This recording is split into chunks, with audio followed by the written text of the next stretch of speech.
Serious TV Drama Podcast. I'm Scott, and joining me once again, the grandpa anus to my little prissy guy with the mustache, it's Dan. Hey, Dan. Hey, I was hoping you'd call me the Mr. Peanut Butter to your BoJack Horseman, but I didn't tell you I'd watched a bunch of that yet, so it didn't make sense for you to tell me that. I am excited that you're watching BoJack Horseman. Do you watch Big Mouth, by the way? No, I listen to your recommendations. It just usually takes me several years before I get around to them. But that's fine. Yeah. I'm like that. Yeah. Like 18 different people have told me to watch The Expanse. I'll probably eventually watch it in 2030 or something like that. Since you're not actually recording a video call right now, I'm not watching Big Mouth. No. So. Okay. Only because there's an excellent BoJack Horseman reference towards the end of this latest season. And Big Mouth is like the funniest thing ever. It's funny because I've been in just a quick side note, but I've been in a divorced people Facebook group for a podcast, like listeners of a specific podcast network, not, nothing like, or whatever, but it's called Divorcing Around. And it has it's got BoJack Horseman art in it. And I never realized what the point of, I knew what it was a reference to, but I didn't really understand it, even though I've been in the group for 5 years or something until now. Well, knowing what I know of you over the years, I'd be shocked if you don't really enjoy BoJack Horseman, especially the further it goes. You're going to hit some episodes which will just will knock you out, I'm sure. Season 2, episode 8. So you are well into it then. Very well done. Yeah. Okay, so putting aside breaking my rule of talking about other shows on the Breaking Bad podcast, because we are finally back to discuss the second half of Breaking Bad Season 3. Apologies to anyone who actually cares out there for the rather extreme delay. I might touch on that a teensy bit at the end of the podcast. We shall see. But since we've already delayed this podcast by weeks, let's not drag it out anymore. But let's jump right in with the 8th episode of Season 3, and that would be the episode I See You. And it's spelled out as ISEEYOU, but of course it's also a play on ICU. They're so witty. It was directed by Colin Buxey, who also directed the penultimate episode of Season 2, the one where Jane died. And it was written by Jennifer Hutchison. This is actually the first of what would be 5 Breaking Bad episodes that she would write, and she also wrote about 8 different Better Call Saul episodes years later. So let's get to the episode and my unnecessary, but I'm going to do it anyway, recapping, and we'll talk as I go through the episode. We kick it off with a very sore and bruised Jesse getting dressed, and he's wheeled out of the hospital waiting for his ride home. That reminds me of things I've dealt with this over the last year. Anyway, but as luck or the writers would have it, just at the same point in time, an ambulance arrives. Presumably attracted by the sirens or just his own natural curiosity, Jesse moves closer to see that it's Hank being wheeled in, suffering from the multiple gunshot wounds from the cousins. And Jesse, he's not unhappy about it. So, it's a good opening, I don't mean the coincidence of timing. That's just, economical storytelling. I don't have a problem with that, but it was a nice follow up to the way 1 minute ended. It's because we're getting right to it. So we know that this is literally just minutes later. So I kind of enjoyed that aspect of it. Yeah, it's a cool way to kind of continue the scene, but from a different character's perspective. Exactly. Right. So we have, Walt's awkward breakup with Gail, comparing, I love the musical comparison of classical to jazz, even though I was thinking, well, have you listened to the music that Gail listens to? But anyway, but it's made even more awkward when Jesse arrives. But we also learn, it turns out Walt has not heard about what happened to Hank as of yet, which then takes us to the hospital waiting room scene. And we get that scene where Marie rips into Gomi and Murkert, and even Walt for a hot second there, but she kind of pulls back on that one. So, again, doing the rewatch, I find myself constantly reevaluating and having to compliment Betsy Brandt as Marie more than I recall doing in previous times I've watched the series. Because we tend, when we talk about Breaking Bad, obviously we tend to concentrate a lot on the performances and the characters of, Cranston as Walter White and Paul as, Jesse, and Dean Norris as Hank and their amazing story arcs. And then maybe we even give Skylar some credit, and what Anna Gunn has done with that role. And Marie, we sometimes don't give as much credit to. Maybe because she's played a bit more for comic relief at times. I don't know. Maybe that's why. But I forgot how many really solid scenes she has throughout the series, and this is yet another one.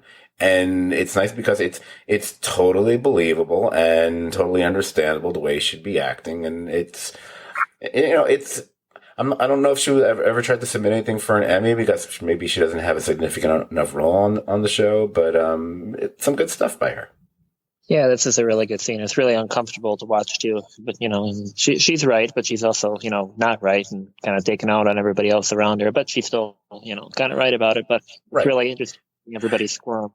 Exactly, and the understandable part is we understand because if we were in her position, we would probably be reacting the same way. And I think that's what always works for someone's performance when they are angry or upset or blowing up anyone. If we can imagine if we were in that situation, we would react in a similar fashion, Totally. And it's relatable. It makes it that much stronger. It's when someone acts away and was like, I don't understand why you're so mad. What's wrong with you?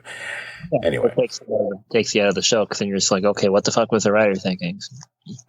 So then a little bit later, there's a couple of really nice touches that come up there. I mean, it's after we see Jesse waiting and wandering around the lab. I'm literally just going to skip right past that. But I want to go back to the hospital. The first touch that I really liked, I liked Walt trying to temporarily fix the uneven table leg.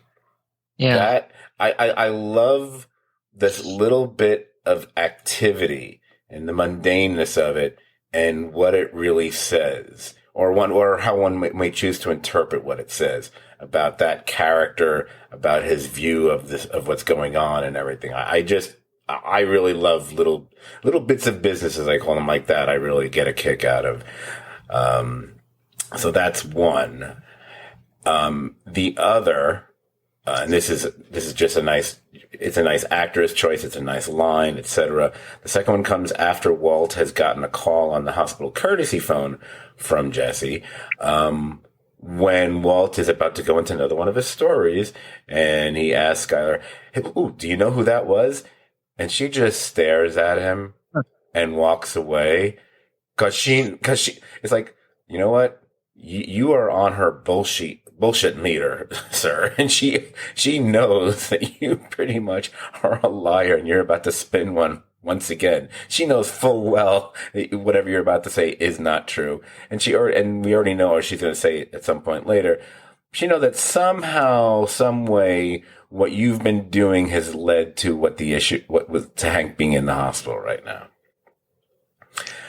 And obviously we're going to get to it throughout this episode and subsequent episodes. And it's also kind of, to me, it's also kind of wanting to put a hand in the face of the anti-Skylar crowd. I think Skylar has a lot of impressive moments, over the next few episodes.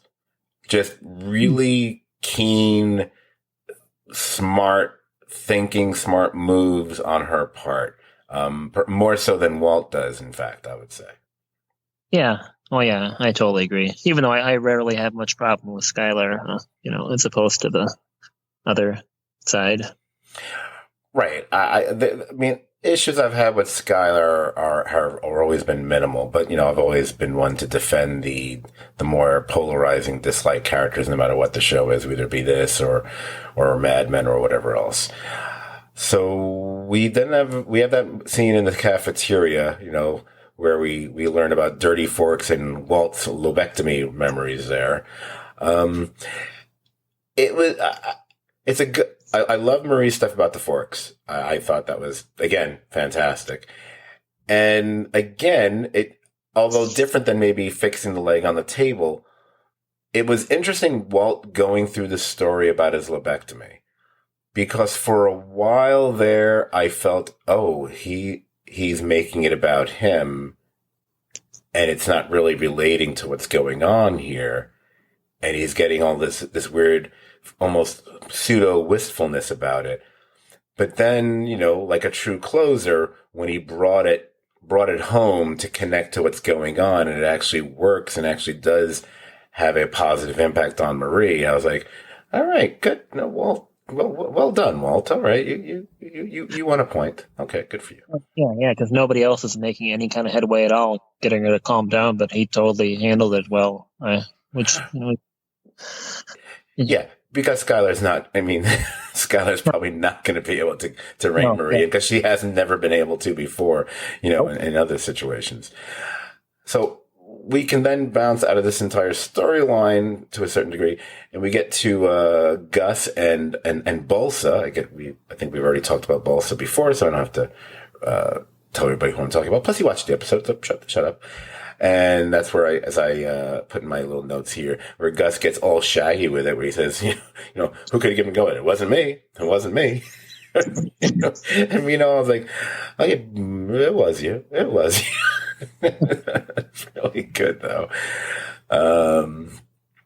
And also watching the second half of season 3 is where it's just, that's where we start giving Gus Fring more moments and more scenes, and you get to really start to appreciate Giancarlo Esposito's performance a little more than we had before, because there's just a little bit more to it. It's not just him being Mr. Stony Faced and that's that.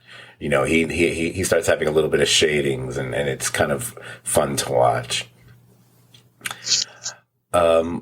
And speaking of Walt, later he's about to leave the hospital to pick up some stuff for everybody, and he runs into what looks like half the Albuquerque DEA.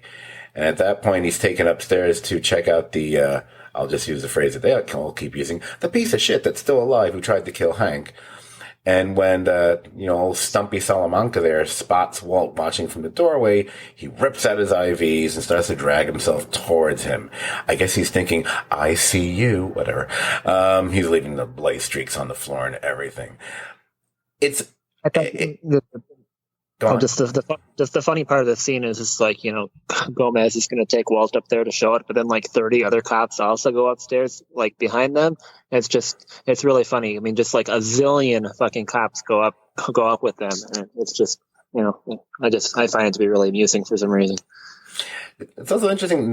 It's interesting that no one catches on to why the guy would rip the stuff out and start making his way to the door. It doesn't occur to him that Walt might be the object of his obsession there. I get it. Maybe they just think he's just crazy, or he just sees people and he's doing that. But whatever. I'm sure they're kind of like, they're all putting themselves in the same position that Hank was, and they just figure, the dude wants to freaking kill more cops and stuff like that. So they're probably just they're all making it about themselves, which makes sense. Oh, absolutely. I didn't regard it as a flaw. I wasn't going to label them. You're like the cops on Dexter, stupid as fucking fuck. But whatever. So let's go back to the lab where Jesse is continuing to entertain himself while waiting there. And that's when Dead-Eyed Victor, I keep referring to him as Dead-Eyed Victor for some reason in my head, shows up wondering why nothing is cooking. So while talking to Jesse again, I guess on the phone, Walt realizes that the two men who attacked Hank must be the cousins that Tuco referred to way back when. So that's kind of interesting that he would remember that. There's also a little moment, not really vital to the story or anything, but maybe, where Walt and Walt Jr. are talking about the book Killing Pablo. And I actually took the time to look up the book because I was wondering if that was in any way used as a foundation for the first couple seasons of Narcos. It wasn't specifically, but there are some references to it. It's obviously covering the same material. But it's also interesting because, it's almost kind of foreshadowing the fact that Walt himself will become something of an Escobar-like figure, if he isn't already. So then later, Walt is spinning stories to Gus, which is ludicrous from the start, since Vic has already been there. And I'm sorry, Walt, yeah. And he should know full well that there are cameras throughout the lab. And by the way, if you had never seen this episode before, weren't you waiting for a moment that you would see, because they kept showing Gus and he's got the laptop open in front of him and they show him looking over at it a bunch of times. I was always surprised that we didn't see a shot of him seeing Jesse fucking around in the lab. I mean, I know it would have been obvious, but there are cameras in there. They've established that. I mean, maybe Jesse doesn't realize that because he's new there, but if they needed any more proof that Jesse probably wouldn't be the best choice, because of his junkie past and whatever, it's like, well, look at him goofing around in the lab the whole time. Yeah, it would have been pretty funny watching Gus react to that. Even though I guess I don't know if it wouldn't need to be necessary. I mean, I was kind of annoyed by the way Jesse was acting myself. So, but seeing Gus have it react to it might have been kind of cool. Yeah, I was kind of looking forward to that. And I realized what I was saying before. It was because Walt is acting like he's actually at the lab. And Gus would know full, no, you're not. Plus Victor's there and he would have told him you're not there. So bad lying on Walt's part yet again. So later, still at the hospital, Walt and Gomi yet again, and there's a delivery from Los Pollos Hermanos, which has been brought by the owner himself. And this was the thing in the episode I forgot about. I love doing the rewatch. It's been several years since I last watched this. I love when I get a scene that I actually was like, oh, I totally forgot about this scene.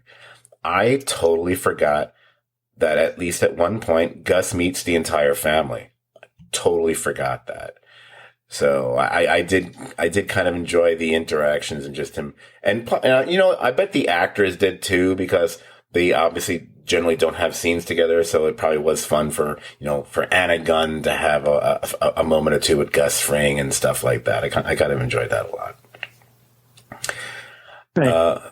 So after that, of course, we're just waiting for it. Walt and Gus do talk, and then immediately afterwards, the DEA rushes up the stairs to watch as the remaining cousin dies on the table. And we can see he was apparently, pushed towards the light, as I would like to say, by a rather discreet Mike Ehrmantraut. You go, Mike. So later, Bolsa calls Gus yet again because he's sure I'm sorry, go on. Oh, no, just one thing I noticed this time is I wonder if it was easier for Mike to just kind of blend in on this floor filled with cops because he was an ex-cop himself. I wonder if it just kind of made him less noticeable to the, 36 cops that were hanging around on that floor watching what's going on. I would even go as far as to suspect if this had been an episode of, say, Better Call Saul, where we would have spent half of the episode from Mike's perspective, and then we probably would have spent 7 minutes of how he prepares a hypodermic or something, and we would have loved it because that's what we do when Mike is doing things. I'm betting that we would have seen how he blended in with the cast because of what you just said. And if there's one, if you met Mike, your first thought was like, oh, I bet he's an ex-cop, so yeah, it would probably work perfectly. You're right. Where was I? Oh, because we're pretty much towards the end now. Bolsa calls Gus again because, like I was saying, he's sure that Gus has to be behind all this, even though at this point, he doesn't see to what ends, which just tells you how, well, Gus is just a much better chess player than someone like Bolsa could ever be, because he can see moves several ahead and why he's doing what he's doing. And Bolsa's just not getting it at this point. But while Bolsa go on. Yeah, Balsa and Eladio both kind of have that like smug like entitlement of like they feel they're protected by their position and stuff like that, and they've been doing it so long that they just kind of they don't have to think quite that hard. It definitely doesn't work that well when somebody with a brain's going at them. Right. And one thing we know even better now we're going to know from watching what happens in the fourth season, of course, not to mention what reinforces that when years later on Better Call Saul. You can even imagine that a lot of these things are long plans that Gus has had and how he would eventually get to a certain point. So this was not a plan that came by quickly. This is something that, slowly fell into place And I think he had, ever since at least from the point where he discovered the whole Heisenberg Blue Met situation and wanted him to work for him, I think he was already envisioning where we would go with this. So who exactly would you say is killing Bolsa here? I mean, he says he's surrounded by federales, but like, are these Mexican cops that are on the take, that Gus paid for, or is it just like henchmen, mercenaries, like pretending to be Mexican cops? Mexican. Yeah. So we're assuming that either way, they're not actual federales. Yeah. Unless it is just like corrupt federales, which tracks with that kind of cartels area too. I love that the siren's going on while we're talking about this. I just caught that on my headphone. I would say that that's interesting. I'm trying to decide which way I would want to sway on that. Because it's one of those things where, initially when I think about it, their actions would tell me that maybe they're not actual federales, but then again, no, federales can be rather brutal and blow away whoever they're going after. So that's not really, just watch Narcos and you'll find that out. Speaking of the devil. I suppose it probably would be less of a risk for Gus to have it be his own men rather than bribing corrupt cops is probably more of a potential security risk for him. Yeah. I think Gus would want to keep his fingers clean on this one as much as possible. But obviously, it's also something he orchestrated. I mean, there's nothing surprise. This what's happening over the phone, and you can tell by Gus's reaction or his lack thereof, is not a surprise. Because Bilsa eventually he gets the Sonny Corleone treatment here, where he's rat-a-tat-tat blown away. Yeah, and we've seen I can't remember exactly what the details was because it's been like a few years since that happened. But when they were going after Lalo in Mexico, there was some kind of like a raid on wherever he was, I believe. Mm-hmm. I don't remember exactly who was doing that, but I suppose if I remembered more of that scene, I don't even remember who was going after him. To be honest with you, it's been such a long time. No, that was when Nacho was playing double agent. Oh, so that would tell me those men would have been there at the behest of Gus. So that's probably similar, maybe even the same guys. Yeah. So it could be. Yeah, that would connect. Look at you, very smart. Good. And then basically we tie up the episode where people are now able to see Hank, and when they tell them immediate family only, Marie makes it clear we're all family, and that's pretty much the close of the episode. It's an interesting episode because obviously anything that follows 1 minute is most likely gonna, it's gonna have to be a come down on the adrenaline factor. It's like catch your breath after that one, but also be a nice continuation of that story. And at this point in this season, especially when we get to the second half of the season in particular, or no, I would even say the last few of the first half as well. I think this is what people start talking about with Breaking Bad, as far as the intensity level, because it becomes the, oh my gosh, ending, and now I got to get to the next one. And the next one, even if they do some wacky cold open of whatever it is, either it's at the first minute or a couple minutes into it, pretty much throws you right back into the action again. I mean, the closest they did to that maybe in season 2 was towards the end when Walt is trying to get the meth that was in like Jesse's house or something. But otherwise, that season doesn't quite set up the same way.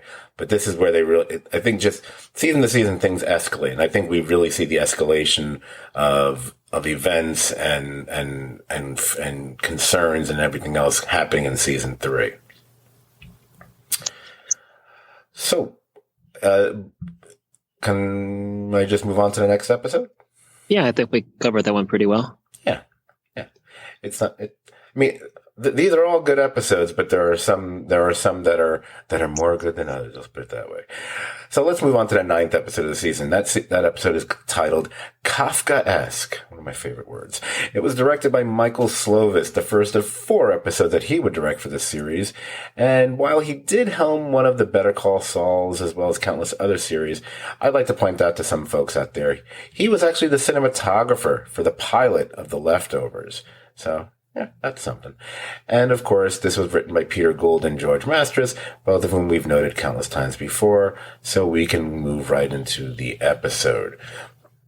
Now with this one, here we go. After a slightly longer than standard TV spot, and yes, I timed it, ad for Los Pollos Hermanos, that commercial then kind of bleeds into a bang-bang, step-by-step process of how the meth manufactured by Walt and Jesse makes its way through assembly lines and buckets of the special herbs and spices to basically being distributed throughout the southwestern United States. There's that really striking image of Gus Fring's silhouette watching as his trucks roll out. I thought that shot itself is probably the most memorable of all of them here. It's really kind of nicely framed. One of my favorite little Breaking Bad images, if I do say so myself. Yeah, that's a pretty shot. A pretty nice shot. And of course, I'm sure cinematographers like to, when they're directing, to make sure they have some cool cinematography. I'm sure. Yes. I'm sure they, just, you can imagine as they're doing their thing, they kind of think of ideas and stuff. Not that they don't get to implement them when they're, doing what they do, but, still, I'm sure there's certain things that maybe they, holding out on for when they're doing their own thing. Right. Makes sense. So we skip into the story and we find that Jesse thinks they're pretty much totally getting boned on the deal that Walt struck with Fring, but Walt doesn't want to hear about it. We then bounce over to the hospital room with Hank, and Gomi visits, thinking that if he tells Hank that he was right about the reemergence of the blue meth, that ought to cheer him up. It doesn't. But Hank does reveal in this scene that he got a warning call before he was attacked. And that clearly gets the gears turning in Walt's head. You can kind of see him already kind of processing the information and realizing what that most likely means.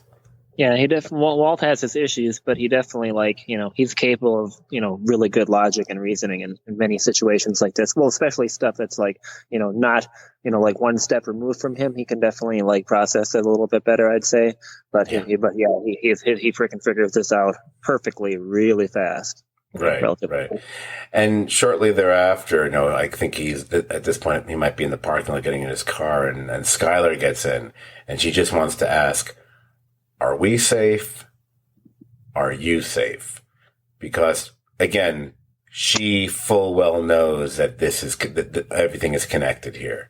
Whether she caught him realizing things or not, I don't recall. I don't think she did. But she's already attuned to the situation, at least to enough of a degree to know that there's a connection between them. Yeah, it's not quite at the point where she would be able to directly blame Walt, but I think she definitely has a little bit of a spider sense for it. Right. And quite frankly, what she does know about Walt and everything that he's done and said over the past several, few months, whatever, her instinct should be to be suspicious. Until proven otherwise, and would make perfect sense. We then go to a scene with Jesse. He's in a group meeting. Apparently the counselor from the spa that he was at, also does just regular little group meetings. So nice of him. And he's essentially talking about his new job in a corporate laundromat. And it's funny, if you go back and you listen, everything Jesse says technically is actually true. The only lies are the sins of omission, what he's actually doing there. And then within this scene, we actually get the title of the episode, where the Jerry Burns character notes that the situation that Jesse has described is Kafka-esque. And of course, Jesse agrees, while clearly not understanding what that means. Should I just assume the listeners do know what Kafka-esque means, or do we need to explain it? I don't know. Well, just in case CJ's listening, you might want to explain it, because I guess he definitely wouldn't understand, any intricacy whatsoever. Okay. Essentially, to describe something as being Kafka-esque, it's like when you see something that's become so overrun by bureaucracy, it's taken to like the most extreme measures. If you've seen a movie like Brazil, and the situations therein, that's very Kafka-esque. Whenever you see these things, it's usually like dystopian future things where everything's become, this weird business model, or the way all these time authority places are depicted in some shows and stuff, where they're all, minions, or if you've seen, Counterpart. Oh my God. Counterpart, where J.K. Simmons' character works, is extremely Kafka-esque. It's, it's rows of people with typewriters and whatever, and they're all like working as mechanical minions, whatever. Stuff like that. That's basically what they mean by Kafka-esque. Yes, I noticed as I was going through this half of the season that, and it's just because Axel Foley made me watch that show that Jerry Burns was on back in the 80s or whatever. So but just the fact that like he was on a show back in the, I guess, late 80s, early 90s, something called Dear John, where like he's like in a support group, presumably the entire series, and like when he's on Breaking Bad, he's doing the same thing. I mean, of course, different character from what I can tell, but the fact that he's like Jerry Burns is playing a dude in a support group seemed, I don't know if they did that on purpose, probably not, but it's just kind of a funny little coincidence, if somewhat obscure. It is. I'll also point out I've actually mentioned Dear John a few times over the years on the podcast, but that's neither here nor there. Also one of my favorite little opening songs for a show. But anyway, so back to someone with taste. So Doc checks out. The doctor checks. I'm sorry, but he's not going to listen to this. Who the fuck cares? The doctor checks out Hank's nerve function in his lower extremities, and then we get this conversation afterwards between Skylar and Marie about the physical therapy and what the health insurance plan actually covers. You can already guess what Skylar is thinking. I know what I was thinking because of my own issues with health insurance and physical therapy, but this isn't about Scott. Anyway, and I'm just, at that point, you're just thinking, okay, it's going to be interesting when I already know what she's thinking. I wonder how she's going to convince Walt to this. And she actually does a very good job of that, but we're not up to that yet. So later, love this. Jesse goes to see Saul, and Saul is getting his feet worked on at the salon. And he tries to explain to Jesse why he needs to launder his money to avoid going away for tax evasion, hence buying the salon. But Jesse doesn't seem to care. Okay, so I'll hit the pause button on the episode for a second here. Question number one. This is more of just to refresh my memory, because we've had a brick of time in between doing these Breaking Bad podcasts. Is this the first time we've seen Saul in the salon? It is, isn't it? I think so, yes. Okay, so that's number one. So number two, this is that salon, isn't it? It has to be. It has to be that salon. The one the one when he was Jimmy, he was, had the little thing in the back. So it is, I therefore would say it is noteworthy to point out that that's the salon that, for when you start watching Better Call Saul, that's where Jimmy's working out in the back. He's working in the back of that salon. So I just love that, years later, he has the wherewithal to try to sell it to somebody to help with a money laundering situation. I love stuff like that coming together. That one of the fun things, at least as far as the Saul Goodman character, and even to a certain extent stuff with Gus or Mike, is seeing how the people at working on Better Call Saul obviously had to go back and try to okay, let's make connecting strands here. We can plant the seed for this, which people will know will germinate into that, and so on and so forth. So I kind of enjoy that so much. So later, Walt sees all those trucks go by as he goes to meet Fring at that depot he's always meeting people at. And this is where Walt does show how smart he is, because he lays out Fring's entire plan that has occurred, which pretty much shows how smart Fring is.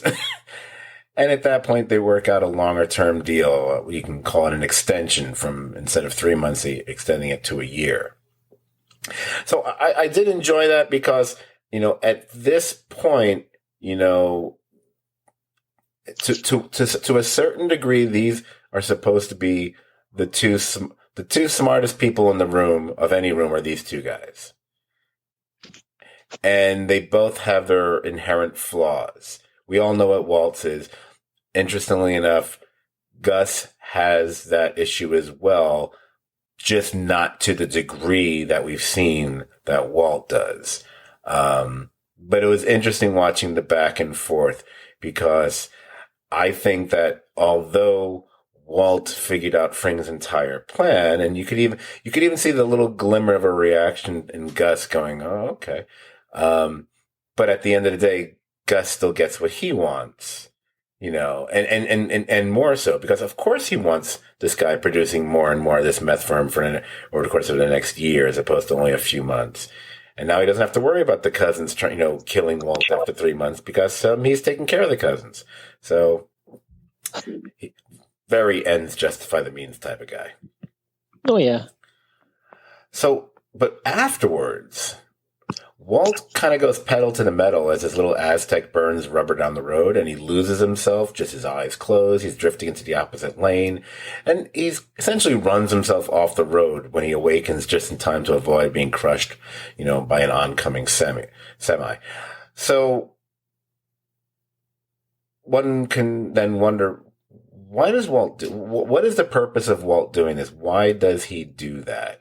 Yeah, I was a little, I'm kind of wondering exactly. I mean, there's a few options, of course, but it is kind of, Well, and in the following episode, I think kind of retroactively kind of fills us in a little bit, just because if you see how he's behaving in the Fly episode as he's getting his guard down and stuff like that, I mean, it kind of like this becomes a little bit clearer, I think. Mm-hmm. See, I kind of looked at it as it's a kind of a weird reversal for Walt.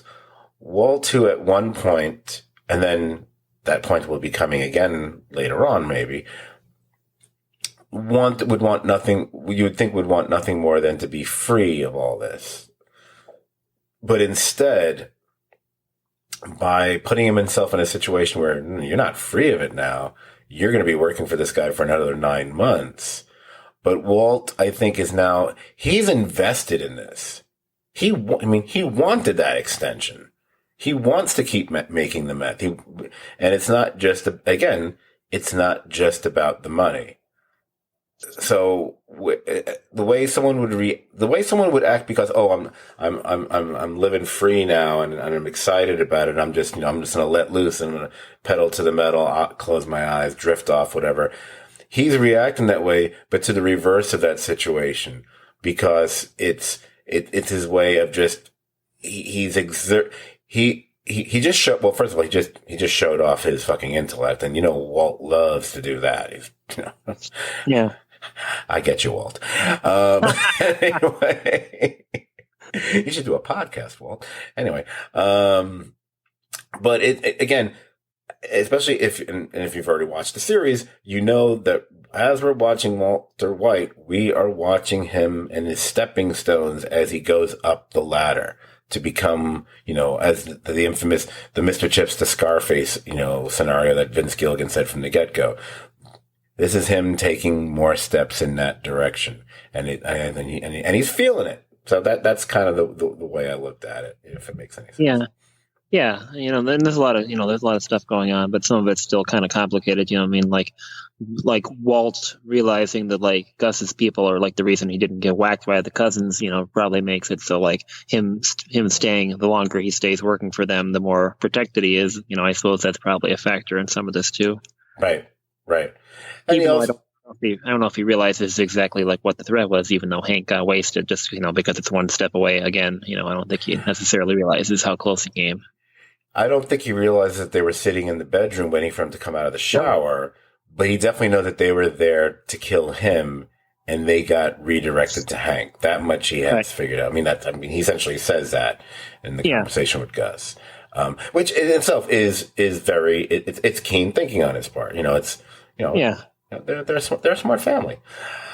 So later, we go to another group meeting. It's Jesse. This is when Jesse talks about making a box.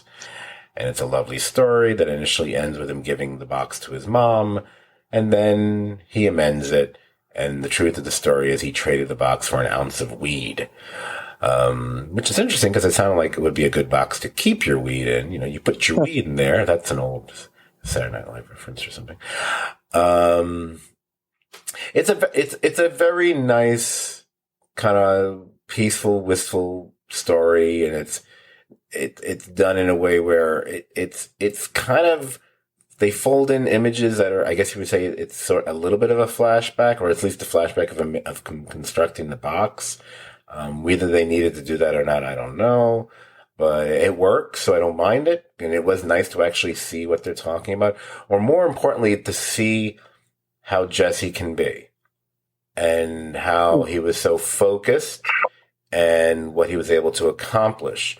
Because that can be an issue for Jesse, is him lacking focus and what he can or can't accomplish at times. And it shows that he can. So that's it was a nice moment for him. And I think when we see more of this box stuff towards the end of the series too, right? There's like a flashback of him working on it as he's being tortured and shit. I do not remember. Okay. Yeah. I've never, now, as other than a couple. Oh yeah, I forgot. I did watch a few before we did the Ozymandias thing for the greatest episodes of all time thing. But other than that, I've never rewatched the final run of Breaking Bad until this podcast. But yeah, anyway, I don't recall for sure, so I don't want to say yes and then find out it's no or whatever. Who cares? Anyway, who cares if I remember or not? So. But then back at the house, at the White House, we have a scene that, there's Skylar and there's Marie, and who shows up? Oh, Ted. Oh, Ted.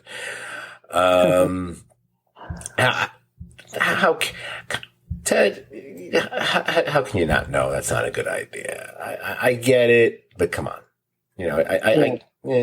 Whatever. Yeah. You show up at the hospital. You don't show up there. It's just, no.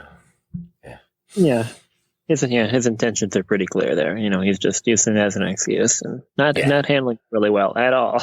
Right. And it would have been better. Well, maybe it wouldn't have been better if Walt was there, since he actually knows what's happened, now that I think about it, because Marie certainly does. She's no idiot. So then later, I love this scene because I love all scenes with these characters. Well, Jesse and his posse get together to have lunch. And I love him just going on about, an outlaw with responsibilities. And then they go off on that Darth Vader conversation, which is, it's like something right out of Clerks or something. I think any moment when you get to have Badger and Skinny Pete just going on, it's just, and especially when we get to this back half of the season where there's less and less room for any sort of, deflation or letting some comic stuff play into the episodes other than maybe a line from Saul or something. So it's nice that we get those little breaths of fresh air with the two of them because they're very funny together. But that's, and anyway, and of course, during this whole conversation, and he's talking about, paying tasks, and when Jesse drops the word Kafka-Esque, and I'm like, and I needed like someone to have a little clip from Friends because like, not using it right, Jesse. Again, or maybe it was, maybe a little bit. Anyway, but he wants them to start slinging again, but not on the streets. And now you see that what his plan is going to be later on when he gives Walt a slightly lower number on the yield with the meth that they produced. And then subsequently we see, at the group meeting, we see Badger or Brandon is there. And then we also see Skinny Pete is there. And then they put on a little bit of a show for us. And actually impressed because more often than that, I kind of think of the two of them, especially Badger, being kind of fuck ups. And they play their roles perfectly. Of course, as we know in subsequent episodes, they play it a little bit too perfectly because they actually want to become part of the whole group meeting. They actually want to kick what they're using and everything else. It's really great. But at this point, it doesn't take a Walt or a Gus to see what Jesse's plan actually is. And again, I know I mentioned this last time I recorded. I forget which specific moment we were talking about, but I'm going to do it again just because I like to make sure everyone's clear. This is not a show with just one quote unquote bad guy or not good guy. I need to point out Jesse is absolutely not a great or even a good guy either. He's not. No. If your plan is, oh, I know how we can sling drugs. Hey, come to my meeting where all these desperate, sad people who are trying to quit drugs are, and we can entice them all with that's bad. That's really bad. We definitely. Yeah. Well, so we think Jesse's cool when he's like, selling drugs to junkies and stuff, but like when he's trying to like push it on, like the girl at the gas station earlier in season 3 and stuff like that, people that aren't like necessarily into drugs or like want to stop, right. And just in the look he gets on his face too, when he's like, trying to like, be a pusher like that. Yeah. Cause you don't have to like sell to the freaking, junkies. Exactly. Right. Yeah, so. They're not all going to be spooge. No. Yeah, and it was, you're right. And that was the scene I was thinking of earlier on when he tries to pass off the meth to the girl at the gas station and how that whole thing plays out. I was going, let's not forget, Jesse's not a great guy either. He just as the series goes along, he's just not as bad a guy as someone else turns out to be over the course of the show. Kind of the lesser of two evils, so to speak. So, we were talking about plans. We were talking about Gus's plan, and then and Walt figuring that out. And now we can hear what Jesse's plan is. But the best laid plan of this episode is what Skylar concocts in order for them to pay off the mega bills that Hank's treatment is going to cost. And it's all about gambling. And it turns out, and I'm going to say it here, Skylar is a better liar than Walt. And, just like Walt figured out, Gus's plan, again, this is where she actually says it outright. So it's, instead of us just assuming it, she also makes it clear she knows that what happened to Hank is Walt's fault. And that's pretty much how she's going to exert the pressure on him to, you're going to pay his bills because we know that you're responsible this one way or the other. Right. So I really enjoyed that. It's a really, again, it's another one of these scenes with Skylar keeps making me go, why do people not like her again? Just really good stuff with her. And the way Walt's like literally on the edge of his seat as she's telling the story. It's just funny to watch.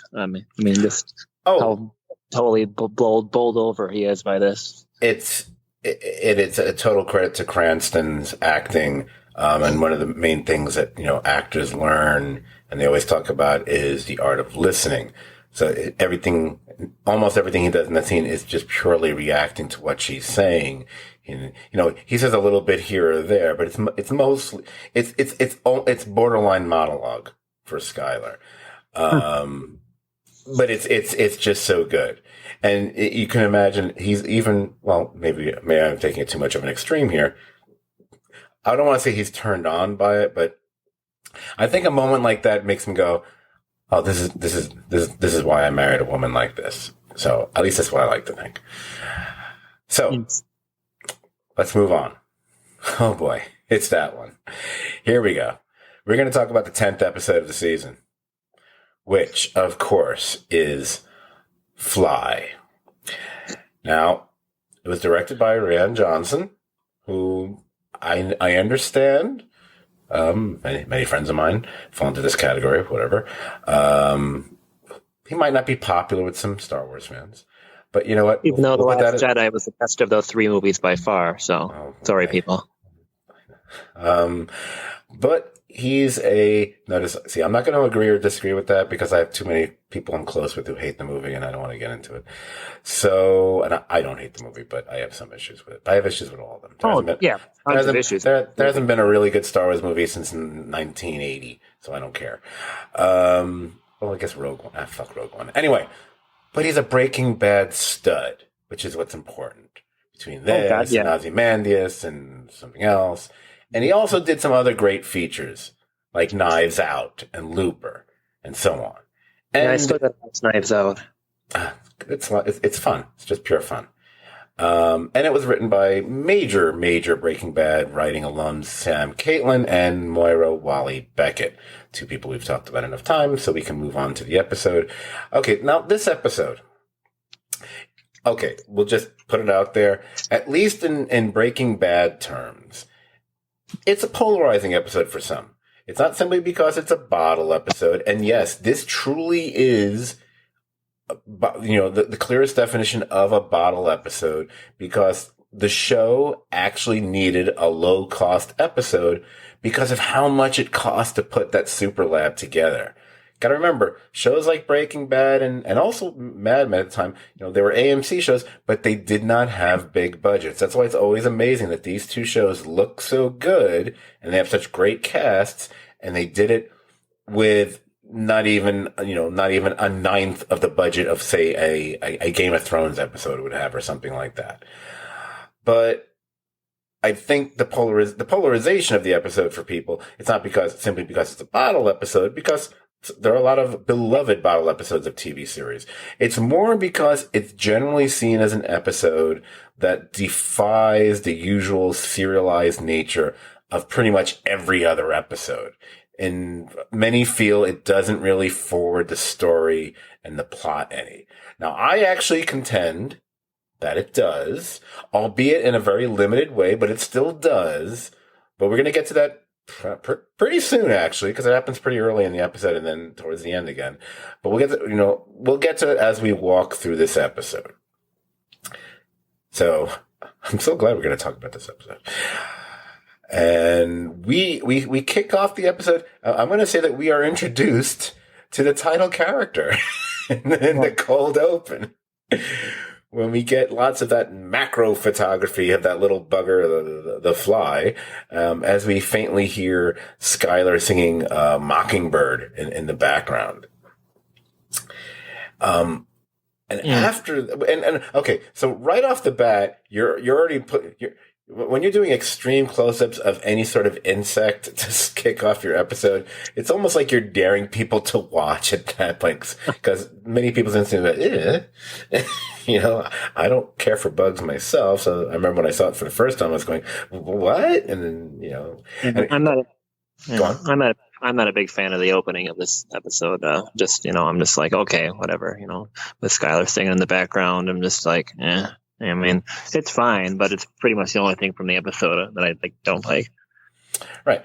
Well, the more significant thing I think actually happens shortly thereafter that is when you see, Walt suffering from, to some degree, suffering from some level of insomnia. And we have him staring up at that smoke detector. And it should be noted that we both open and close. We essentially, if cold open aside, because that's almost can be separated out from the episode, we open and close this episode with shots of that smoke detector. I'm going to say right now, I find that very interesting. I think the smoke detector represents something. I don't think it's just, so I don't look at it as just purely being a smoke detector. So I enjoy that. I mean, maybe it's the writer in me, I don't know, but I really like that aspect of the episode to begin with. I don't know if you have any thoughts on the smoke detector, Dan. Maybe you do. I think it's probably maybe the first instance of foreshadowing as to what'll happen to Jimmy's brother on Better Call Saul. But who knows? Jesus. All right, I had this whole little note I wrote down. Talk about what it represents. You know what? I'm gonna ignore that note now. I'm just gonna go on. No. Okay. obviously it can mean a number of things. I mean, obviously a smoke detector is something that alerts you to danger in the house. And so this is kind of if you want to say foreshadowing, at least for the rest of the season, is that there is an imminent danger, right. And coming from above Walt, which would be like Walt in the lab. What's above Walt? It's Gus and Victor and so on and so forth. They're the imminent danger in his life that he's, right after he's just signed this big deal where he's going to make, I'm going to be working for another 9 months and make more money. Like, no, and now, I don't got to worry because these guys who would think were going to kill me, Gus took care of it. Like, yeah, you might actually be in more danger now. And I think that's one thing you can look at that representing. One can even talk about it, and this is an episode I don't mind jumping around a bit because it's not it's not a plot episode. The fact that at the end of the episode, that iconic, some might say iconic shot of where we see the fly in the smoke detector light, almost goes along with that because it's from that point on, Walt starts worrying and thinking about places literally being bugged. And so it's kind of like a weird tie-in to that. Not just the fact that they can hear you in the lab, but he starts worrying about them being in other places and they can be overheard, whether it be, someone's office or someone's car and so on and so forth. So so that isn't even what I was talking about as far as the show actually subtly giving us plot without really putting it out there. It's definitely the red light of the Kafka-Esque HAL 9000 supercomputer, referring to the previous episode. Yes, it's totally about the HAL 9000. You're right. So it's the Gus 3000. So it's also the way they do this whole this opening with Walt here. With the clock and what he does, it's a nice way of showing us how little sleep that he's been getting, and that's only going to get worse. And then, again, it's what are the reasons why Walt is so sleep deprived? Now, it's funny because we were just talking about the moment from a previous episode where he looked like he was just, a load had been taken off his shoulders when he made the deal and he knows these guys are not to kill him and he does that stupid thing on the highway with the car. But now it's like, but all those other issues are now starting to come back into the foreground of Walt's mind, which we're going to see play out in this episode. And that's what's literally keeping him up at night. Now, here's what I'm going to say, here's what I would call a little bit of plot acknowledgement. It's a very, I love New York, all these police signs around here, where Walt has determined that their meth output isn't netting what the numbers indicate it should be. That they're off by like a quarter to a half a pound. Now, we, of course, know that's due to Jesse skimming to sell with his posse on the side. And I love Jesse trying to come up with possible reasons and whatever. And they finally settle on, vestiges or something like that. But I'm just going to say, don't tell me they're not giving you any plot or forwarding the plot any in this episode, because that's what they did right there. Granted, they don't get back to that till the very end, but you do get just a little bit. So there. Because from that point on, after that point, we begin Walt versus the Fly.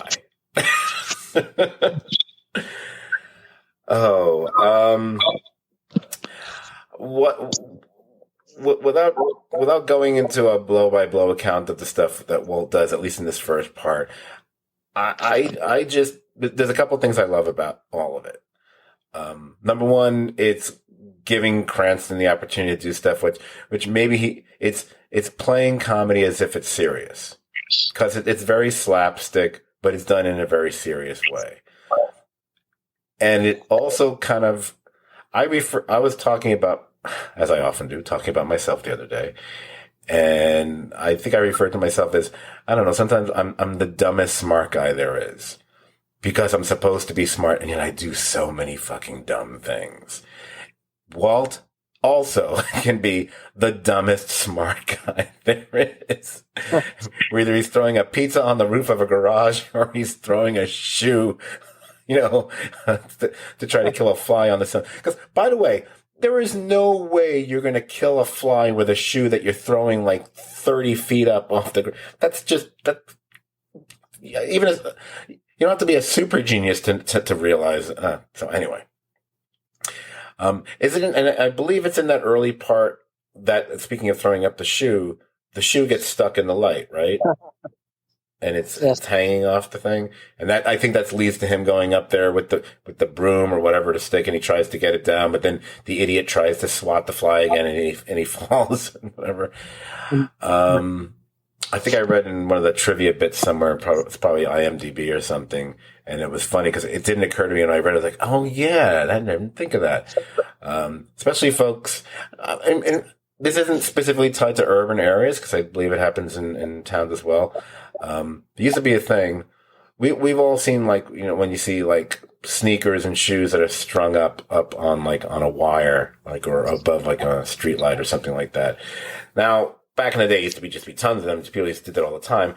But at one point in time, what it came to mean was that was a signal for where this is where you can score drugs. So it's funny that they kind of do a little play on that by having the shoe hanging up above. It's like, oh yeah, this is a place where you get drugs. And that's literally what the Super Lab is. So just thought I'd throw that in there. All right. So the next morning, apparently, Jesse drives up, and that's when we get that little moment where he notices that there's a cigarette butt in his car ashtray, which is clearly must have been Jane's last cigarette in the car, because you see the lipstick on it. So we get a little somber note there. And perhaps, in a way, it's a bit of a foreshadowing to what is going to become a topic of conversation in the lab. Because this is when the real Walt and Jesse show begins. Excuse me. And, we get another, we get a bit of a Walt and Jesse fight. It's been a while,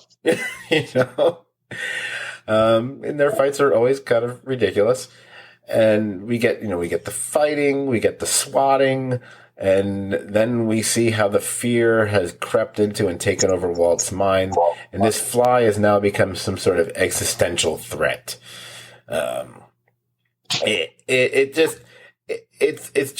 It's a lovely, and beautifully ridiculous performance of how Walt's mind has become so overcome by this obsession. And yes, of course, we all know it's not about the fly, but of how it's affected him.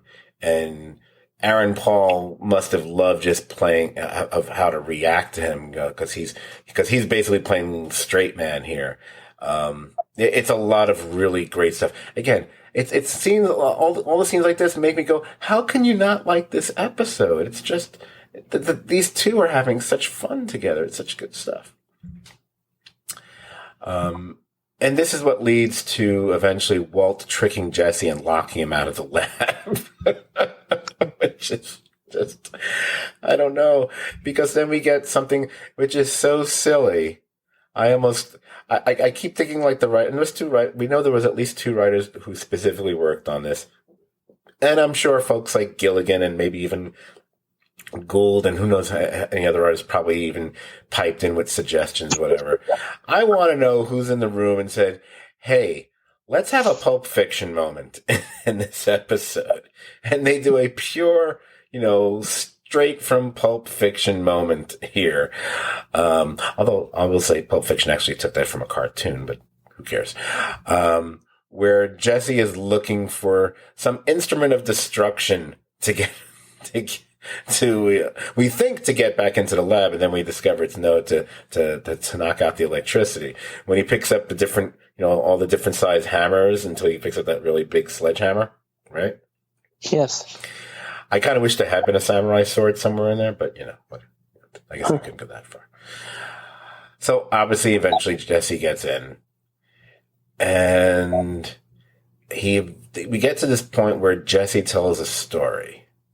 I love when people tell a story. Well, in any well-written movie or show, when someone tells a story, my ears perk up, because I always think, if you're going to tell a story, then it's probably going to be a good one. Let's see what it's going to be. We're going to get one of the best ones in a later episode this season, in fact. Jesse tells a story about his aunt and the possum. But we realize through his story, he's clearly worried that perhaps the cancer is attacking Walt's brain in a similar way as what happened to his aunt. And it's one of those things where you kind of wondering where we're going with it, and then it gets, this actually has more of an emotional resonance than I was expecting the scene to have, or at least this moment to have. So I really kind of enjoyed that.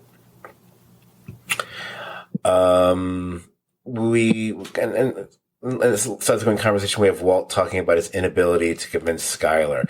And I love that he mentions his own stupidity. Again, dumbest smart guy, when he makes a reference to that second cell phone.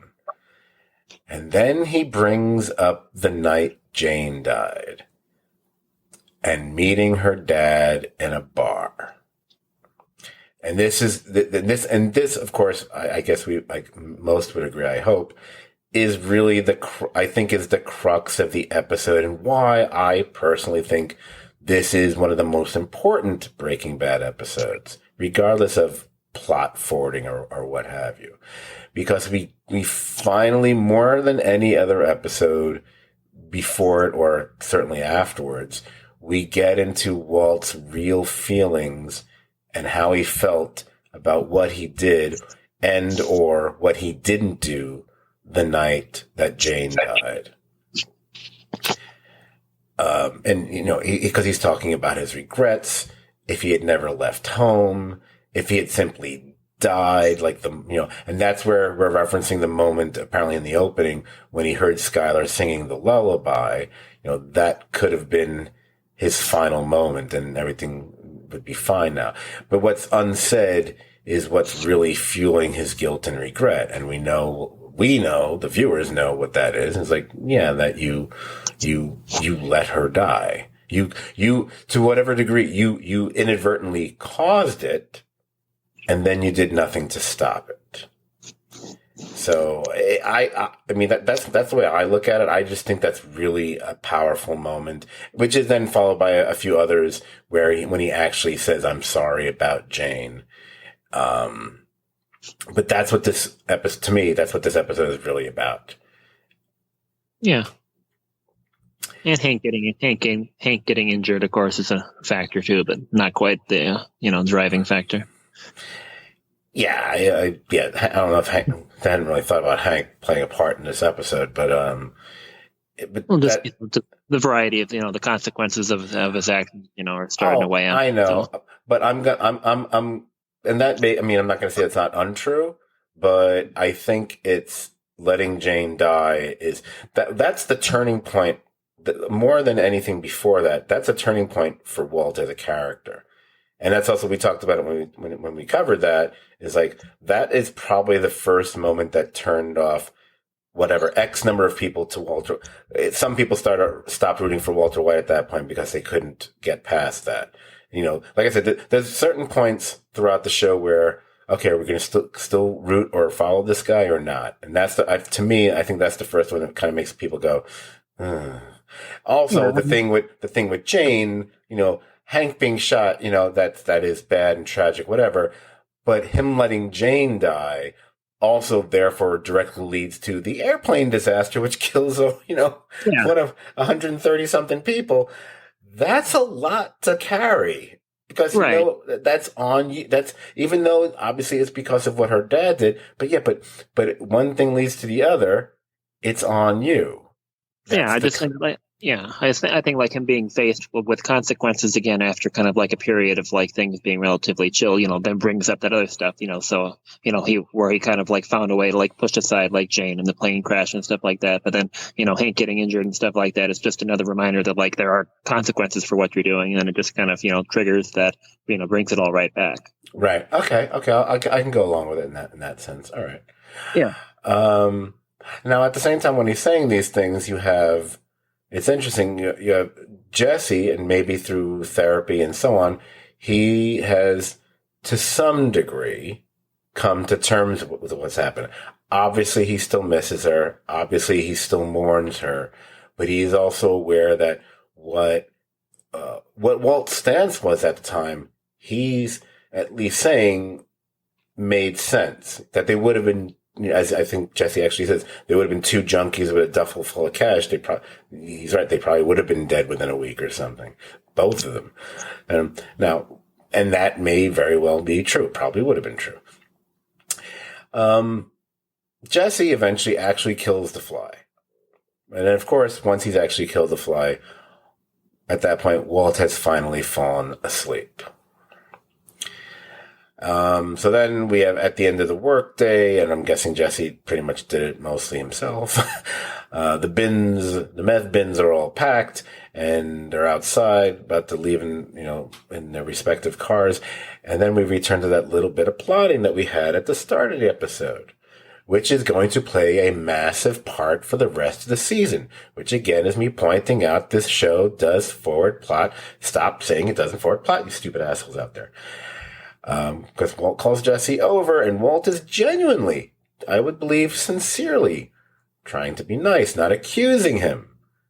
But Walt, no, I mean, again, just like Skyler knows what Walt's up to, Walt also knows what Jesse's up to. He knows damn well he's doing this. He knows it. But he makes it clear, he's not going to be able to protect him. Yeah. Which is, although that part turns out not to be exactly true. But yeah. No, would you say that Jesse kind of giving Walt to a little bit of absolution for his letting Jane die by admitting that they probably would have died? Do you think then Jesse killing the fly is a kind of a metaphor for that? Jesse's kind of killing Walt's lingering for, I'm not necessarily killing it, but maybe temporarily killing his doubt, his guilt and stuff. Yes. Okay. Yes, absolutely. I think that's absolutely the way I saw that. So thank you. I'm glad you said that. And then at the end, it's kind of what I already said at the beginning of the episode. Walt is actually asleep until he's woken up by a familiar buzzing. It's that fly, and the fly is on the smoke detector. And we close the episode on Walt's face. And I know I left. Now, again, this is not the kind of episode I was going to recap moment by moment, so I left out, iconic things like the fly landing on Walt's glasses and stuff like that. I will say about this episode, because I haven't gotten to say any about the previous couple. This one, remember, I always keep bringing up my stupid, top 25 greatest Breaking Bad episodes of all time thing I wrote a billion years ago. The Fly came in number 7 on that list. Now, I actually found a piece I wrote just about Fly that I wrote about 9 years ago, whatever it was. Now, I'm going to cut out the first 2/3 of it and just read the meat of it here, because it's a little bit of a summation of my opinion on that episode, as well as those who don't particularly care for it. And, we always love when I decide I am going to knock other people's opinions. So whatever. Oh, I forgot it's such small type. I actually need my reading glasses for this one. Let me put this on. Okay. Why am I? Here we go. Oh, but why am I furiously tapping away on my iPhone? I wrote this on an iPhone. Jeez. This July 4th. Oh, I wrote it on July 4th. Because I just finished my rewatch of the 10th episode from the Magnificent Season 3, Fly. First of all, anyone who's even tangentially connected to the field of writing, or at the very least can appreciate the difficulty and potential of the art form, is left stunned after Fly. It's as worthy of praise as any great form of literature, and I can think of very few things ever seen on television that are even in the same ballpark. Perhaps single episodes of Homicide, All in the Family, Mad Men, and Sopranos come to mind, and maybe even a Magnum PI episode, believe it or not. The 47 minutes unfold as if it was a classic stage play. The Fly may as well be Godot, an elusive real estate lead, or some Shakespearean MacGuffin. Secondly, there's the occasional joke people make when watching a specific episode of shows like Homeland, oh God, or Mad Men, when we say, there's their Emmy moment. Well, Cranston takes them all to school in his tour de force performance. His monologue about the perfect moment is what major award wins are built on, the stuff dreams are made of. I'm almost tempted to go back to see who won the Oscar for Best Lead Actor in a Motion Picture, because assuming it wasn't Daniel Day-Lewis, I bet Bryan Cranston smoked that thespian as well. Malcolm in the Middle seems so very far away and long ago after watching Fly. Finally, If this had aired for the first time and I had just read or heard of any negative reaction to the episode, I would have responded quite clearly, stop watching the show. Seriously, go watch something else. If you cannot appreciate the depths that are plumbed in terms of character, then after 30 episodes, the creators are still able to expand, expound, and explain so much more about Walter White. Then to be brutally honest, this really isn't the show for you. You may not require a master's degree to watch Breaking Bad, but you should have some degree of sophistication and intelligence. And if that sounds hard, keep in mind the sentence originally was supposed to read, but you shouldn't be an idiot either. It's too bad you didn't write back then. Like, well, if you don't, this isn't working for you, why don't you go watch Dexter? Because that'd be really topical right now. There you go.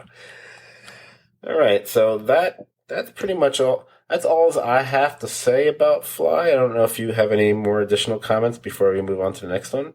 If you do, no, it's kind of like a hard thing to take notes on just because of the way it's structured. But I did like the line we're making meth, not space shuttles, that Jesse frustratingly utters. Yes. I love that. Jesse has a lot of nice moments in this episode. Oh, by the way, even though I did make the reference in that old piece about the stuff that Emmys are, this is not the episode that Cranston submitted for the Emmys for that season. That one will come later. And by the way, turns out, since we're on that since I just brought up that topic, turns out, cause this is the season, Aaron Paul actually finally, won supporting actor. And the episode he submitted was Kafka-Esque, which would not have been the episode I would have guessed that he would have submitted from this season. I would have thought 1 minute maybe because of his scenes in the hospital room and stuff. Oh, that's weird. Huh. But I guess it was them making the box. I don't know. It's a very odd choice. Okay. With all that said, let's move on to the 11th episode of the season, which would be, when I wrote how to pronounce it, is Abaku? Abaku. Yeah, that's it's the name of an area near Albuquerque. Yeah, I meant to write it down phonetically and I forgot to do that. All right. It was directed by Michelle McLaren and written by John Shaban and Thomas Schnauz. We've talked about them before. We move on. The title refers to a small area in New Mexico, which is actually where Georgia O'Keeffe had her home and studio, which also means it's where we're going to open the episode. And perhaps it's referring to one of the last true good times in Jesse's life before everything went to hell. As I just mentioned, the episode opens with the backstory of the lipstick smeared cigarette butt that was in Jesse's ashtray, which is my really callous way of saying we get a sweet memory of Jesse and Jane when they went to the Georgia O'Keeffe art exhibit. I guess when you're expecting vaginas and all you get is doors, you're going to be disappointed. The back and forth, and it's great that they brought back Kristen Ritter to show up to do this scene. I think she had a lot of fun with it, especially when they're going back and forth in the car together. And then she has this line, and the writer was so proud of him or herself here. When she says, "Ah, that was so sweet. I think I threw up in my mouth a little bit." I was like, "Yeah, you kind of did that when you died, Jane. Jeez."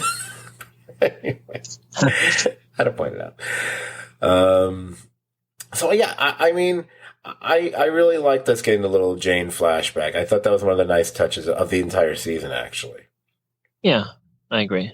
And it's nice to, have a reminder that, like, she wasn't, like, an awful, horrible, manipulative junkie, like, the entire time. Right. Yeah, she was great until she got back on the drugs, which is kind of Jesse's fault. It's anyway, Jesse's fault. Again. Yeah, Jesse, not good guy. Kind of forgot about that. We're still busy focusing on the chick at the gas station. Like, yeah, he's kind of the reason Jane, I mean, we know it's Walt's fault, but, you can make, there's a way you can make it Jesse's fault too. You could. Anyway. Hank going through his painful physical therapy. And for Hank, he also thinks it's painfully embarrassing. And I gotta say, I am with Hank here. I would not want an audience watching me go through this. I think it's a little too soon to have both Skyler and Walt Jr. on the sidelines for what looks to be one of his first times trying to do this. I don't know. I mean, I guess I know what they're thinking, but no, Personally, I'd say they should not have been there. Marie is one thing. Those two should not have been there for that. So that's my hot take. No, it's not really that hot a take at all. All right, so then we go back to the lab, and here we see, as I said from before, Walt, who knows what the hell's been going on. He's keeping an eye on Jesse packing those meth bins, and then he even handles the weighing himself. I mean, it's at points like this. Again, Jesse, how do you not realize how bad an idea your scheme really is? I mean, putting aside the horrific notion of selling to people in a, who are in a, recovering addicts in a group therapy thing, that's one thing. Do you have no concept of who you're stealing from? Do you not realize you will be caught? Stupid. But speaking of that scheme, it's been a while since I got to do a, ding, ding, ding, big time introduction here. At the church meeting, we meet Andrea Castillo for the first time. This is important. And later, after Badger and Skinny Pete confess, they feel too guilty trying to sell to anyone in the group because they're better people than Jesse. Jesse decides to show them it's not that hard to embrace your sociopathic side. So he proceeds to begin the get to know you process with Andrea, which is like, and then where we see where that goes, it's actually kind of even worse because he's putting the moves on this girl, at least initially, all with the motivation that he wants to sell her drugs. And part of me is like, how much money are you going to get for this to make this work? I don't know. It's not a good business plan.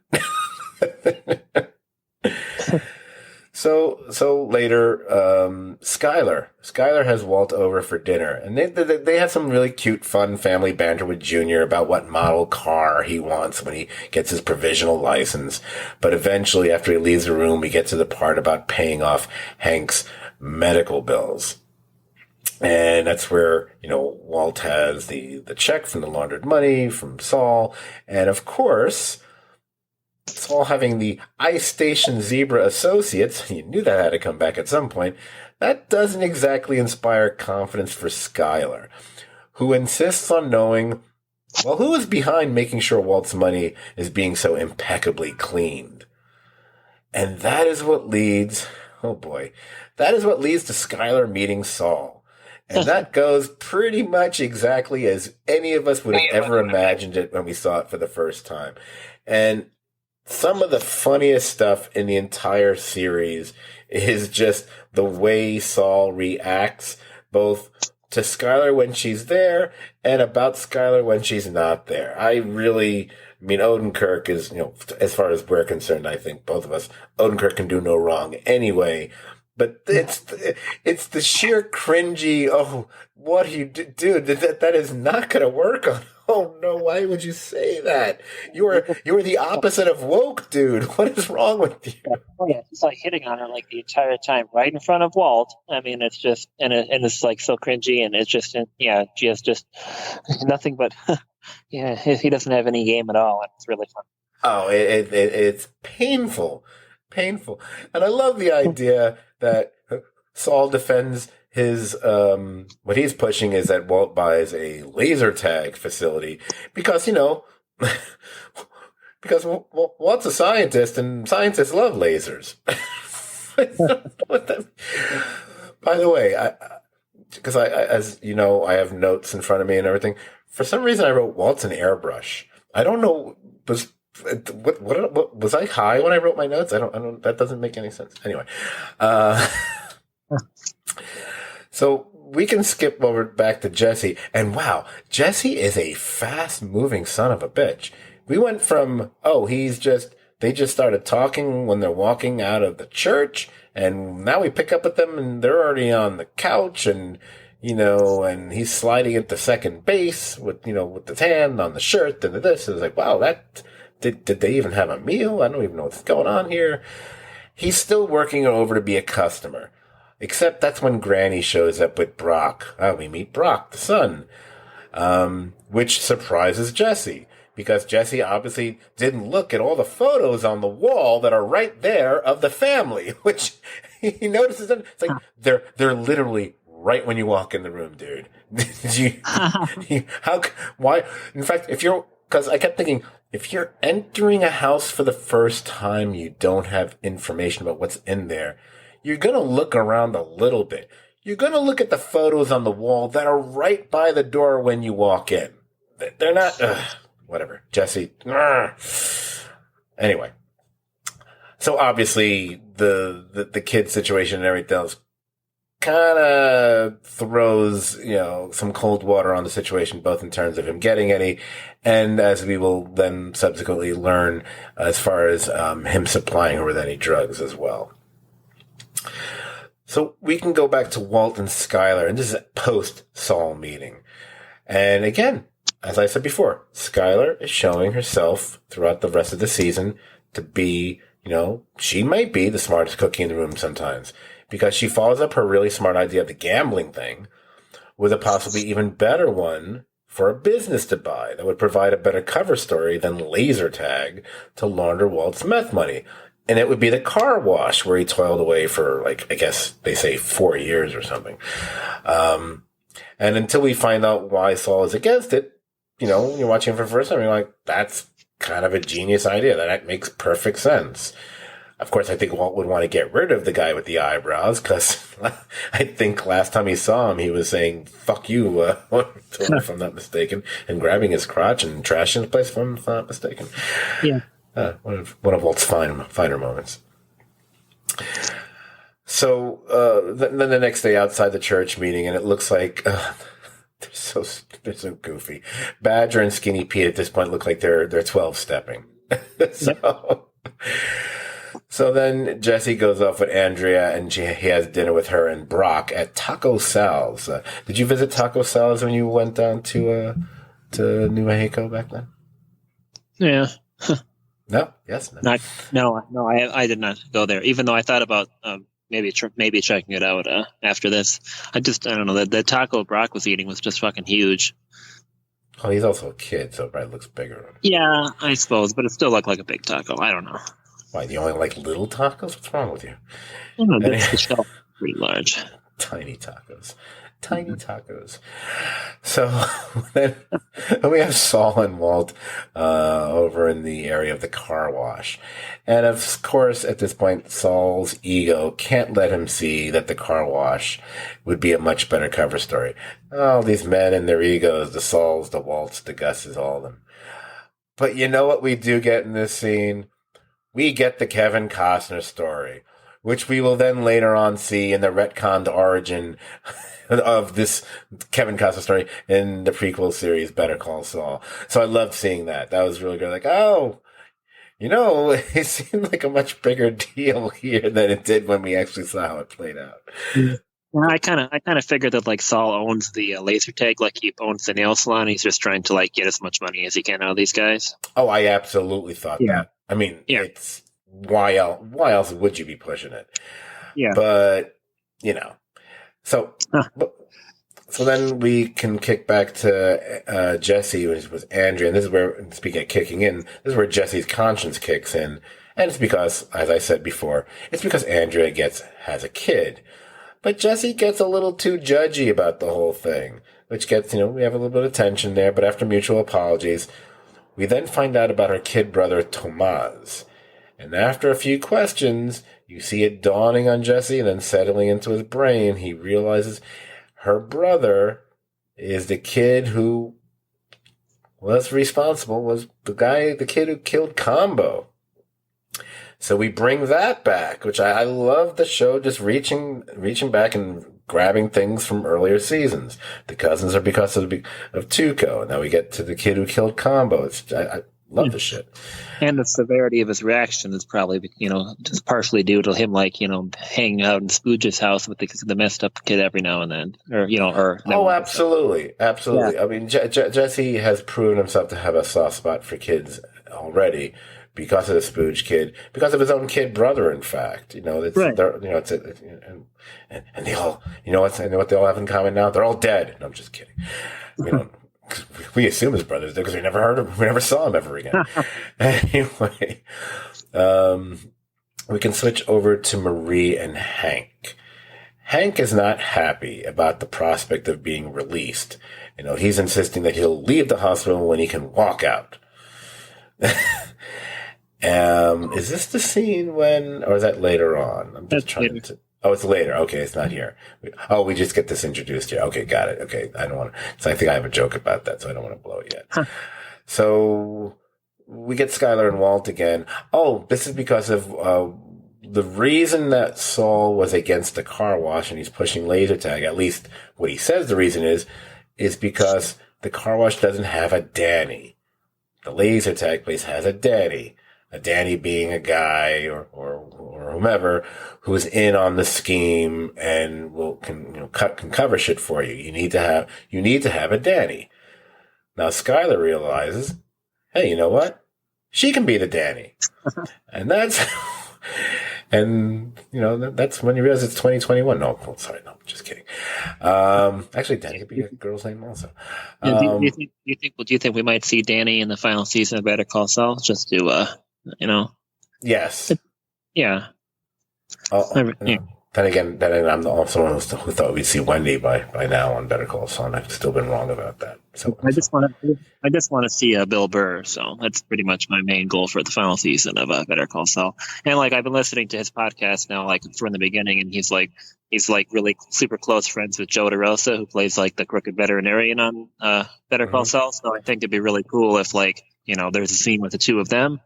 Just because, they're friends, but of course it doesn't have to happen. But I'd like to see, Bill Burr. But at least if he showed up on it, it would make sense because of his connection. So it would make sense. I just thought it was a missed opportunity. It could still happen, but to have Wendy pre-crack whore Wendy. Oh yeah, I want to see Wendy too. Yeah, Wendy. Yeah. But if it's Dan, we can cast some distractingly over the top actor, George Clooney can play Danny or something, just ridiculous. We can't do that with Wendy. I don't know if I want to be George Clooney. that might stand out a little bit too much, but Yeah. Maybe, anyway, I'll just be someone else from the X-Files or Seinfeld or something. The kid from Malcolm in the Middle can play Danny. There you go. Anyway, beyond Skylar asserting that she could be the Danny or should be the Danny, Walt finds out that Skylar never filed the divorce papers. And because, married couples can't be compelled to testify against one another. Look at Skylar think, she's planning ahead. She's like a blonde Gus Fring here. Anyway, at the Super Lab. Do you think that's the only reason that she hasn't filed the divorce papers, or do you think there's no? Okay, no. I agree. I buy that being a factor, but we saw her looking like she was reconsidering things well before anything of that nature. I think maybe she's using that as her justification, just we always try to rationalize decisions in that way because you don't want to admit the truth to yourself. Although what she felt then. Well, we know it's going to dissipate again at some point soon, but we're not there yet either. So over at the Super Lab, and it looks there like Walt is still processing what Skylar said. Jesse's also a little distracted by what happened with Andrea. I mean, how else to explain him not having his respirator mask on when they're doing the cooking and whatever? And there's a call. And you can tell by the way they react, they're not used to that phone ringing in the lab. And it turns out it's an invitation for Walt. And that's where we have Walt going to Gus's house for dinner. Now, Gus is cooking us some Chilean fish stew, paella marina or something. And he mentions how the kids won't eat it. And I remember going, so Gus has kids? Does he really have kids? Or is he just saying that? I'm not sure.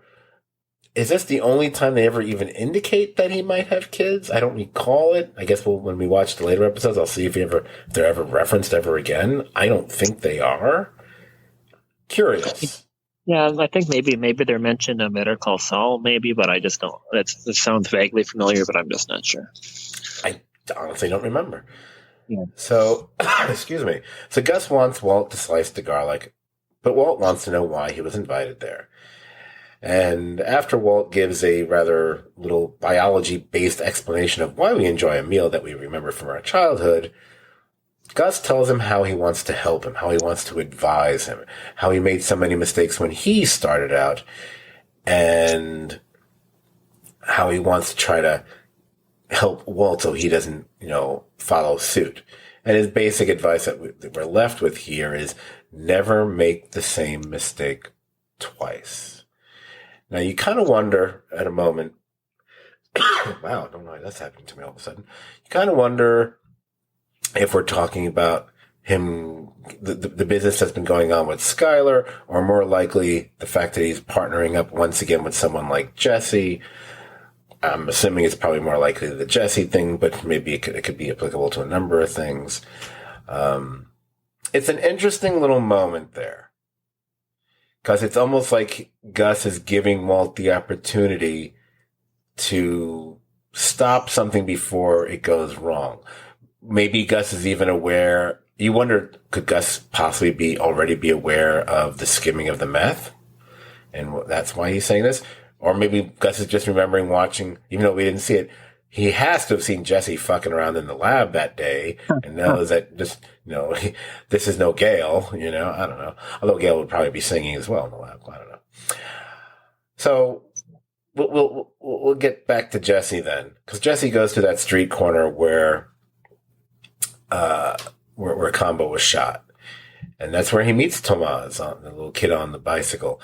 And he makes the drug buy to see what the whole process is, how two thugs drive up and take his money. Then Tomas gives him a tenth of the crystal he was buying. And even though I don't remember actually seeing it, it is supposed to be that the crystal that they're selling, and it gets talked about in the very next episode anyway, is the blue meth that he and Walt have been making. And that is more so than anything, when he walks away, you can see that building fury in his eyes. And that's when if you haven't seen this season before, you can't help but worry where this is going to lead. And that's the end of the episode. Mm-hmm. So, I thought they weren't really they weren't selling their own, the blue meth, and I thought Gus's people wouldn't be selling the blue stuff in Albuquerque. Did they stop doing that for some reason? Because I know they were just for a while they were just the states around there, but I can't remember if that changed for any reason. I think it clearly changed, but the only reason could be by eliminating, Bolsa and the cartel. There's no longer any competition. So Gus might be. I would assume Gus is feeling a little bit more. I don't want to say cocky, but maybe that seems like, well, I might as well just sell everywhere, because what difference does it make at this point if no one's going to catch him at it? But yeah, originally it was only showing up in those outer states around and specifically not there. But now it's everywhere. Which might be why Gomi was talking about it reemerging as well. Maybe it's reemerging in the area as well. I don't recall what he said at this point. All right. And now, oh boy. We've gotten to the final two of the season. So, let's go to the 12th episode, which of course is Half Measures. Directed by Adam Bernstein and written by Sam Caitlin and Peter Gould. We know all about them, so we can move on. Let's just get to the episode. And of course it begins with, everybody knows it's Wendy, because Wendy gets some major screen time in this one. And sadly, until the people at Better Call Saul finally wake up and listen to me, this actually is her last appearance in the Breaking Bad universe. So, kind of a nice, whether they had anticipated that would be the case or not when they did this episode. I can't imagine they did, but who knows? It's kind of a nice send-off for such a very minor recurring character. She gets her own montage. Yeah. All the multiple blowjobs. It's an amazing little montage. And also, it was in this montage, even though we've seen this location several times before, it's the first time it dawned on me that the motel is actually called the Crossroads Motel. That never occurred to me. I never noticed that. shows up. Yeah, it's kind of like at the intersection of the two interstates there. It's like a really sketchy looking like motel too. Like it just, I mean, like it is that like pretty much like it is what it looks like. It's just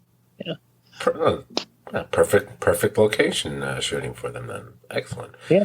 So we get this montage of, well, Wendy on the job, like I just said, and which eventually leads to she's part of Jesse's scheme to try to kill those two thugs in the car who are responsible for Combo's death. And his plan is that she brings them burgers in exchange for a little bit of a discount on the drugs she gets from them. So, and it's also for just for visual sake, if there was any question whether they were slinging the blue meth at the street corner from the previous episode, it's confirmed that Wendy makes the buy here, because then you can see it's clearly the blue meth, and that's when you notice she's doing this all under Jesse's watchful eye across the street. And they're very good burgers too, because that's a good burger chain. That's New Mexico specific. Oh, that's good to know. Yeah. So we move from these cars to Walt and Walt Jr. in the car. I love the touch of the blue tape that's still on Walt's windshield. And this would have to be, if I'm not mistaken, windshield number 3 for Walt in this series. 3 seasons, Yeah. 3 windshields he's gone through at this point. Yeah, it's an airplane damage, and Jesse like hitting it like with a cinder block or something. Yeah, exactly. And unlike last time when Junior was driving, Walt is, I would say, decidedly more relaxed about Junior using both feet on both the gas and brake pedals. One can say this goes to the fact that Walt himself has obviously gotten to a point where he's certainly breaking more rules, since he's becoming more of he's definitely embraced the criminal side more, I guess, at this point. I do love the touch of seeing Skylar looking up money laundering on Wikipedia. Although, obviously, she does know all about money laundering, you still want to make sure there's no little gaps in your knowledge. And let's face it, that does feel like something that we all would do, no matter how silly it sounds. But, I love how we always go, Wikipedia doesn't guarantee anything, but we all use it for information no matter what. But after Walt drops Junior off, Skylar and Walt have a conversation, and it starts off about his perceived flaws in Skylar's plan. But we soon shift to what I'd call it a delightful little negotiation between them.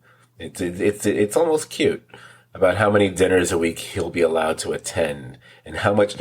I love it's not just about how many dinners he can have with them, but how much lead time warning she can get that he's coming over. That's the part. Whichever writer thought of that is like, oh, that's a good one, because I just would have thought of the dinners. The fact is like, you have to let us know 1 day in advance. No advance, 2 hours in advance, 6 hours in advance. Yeah, it's funny negotiation.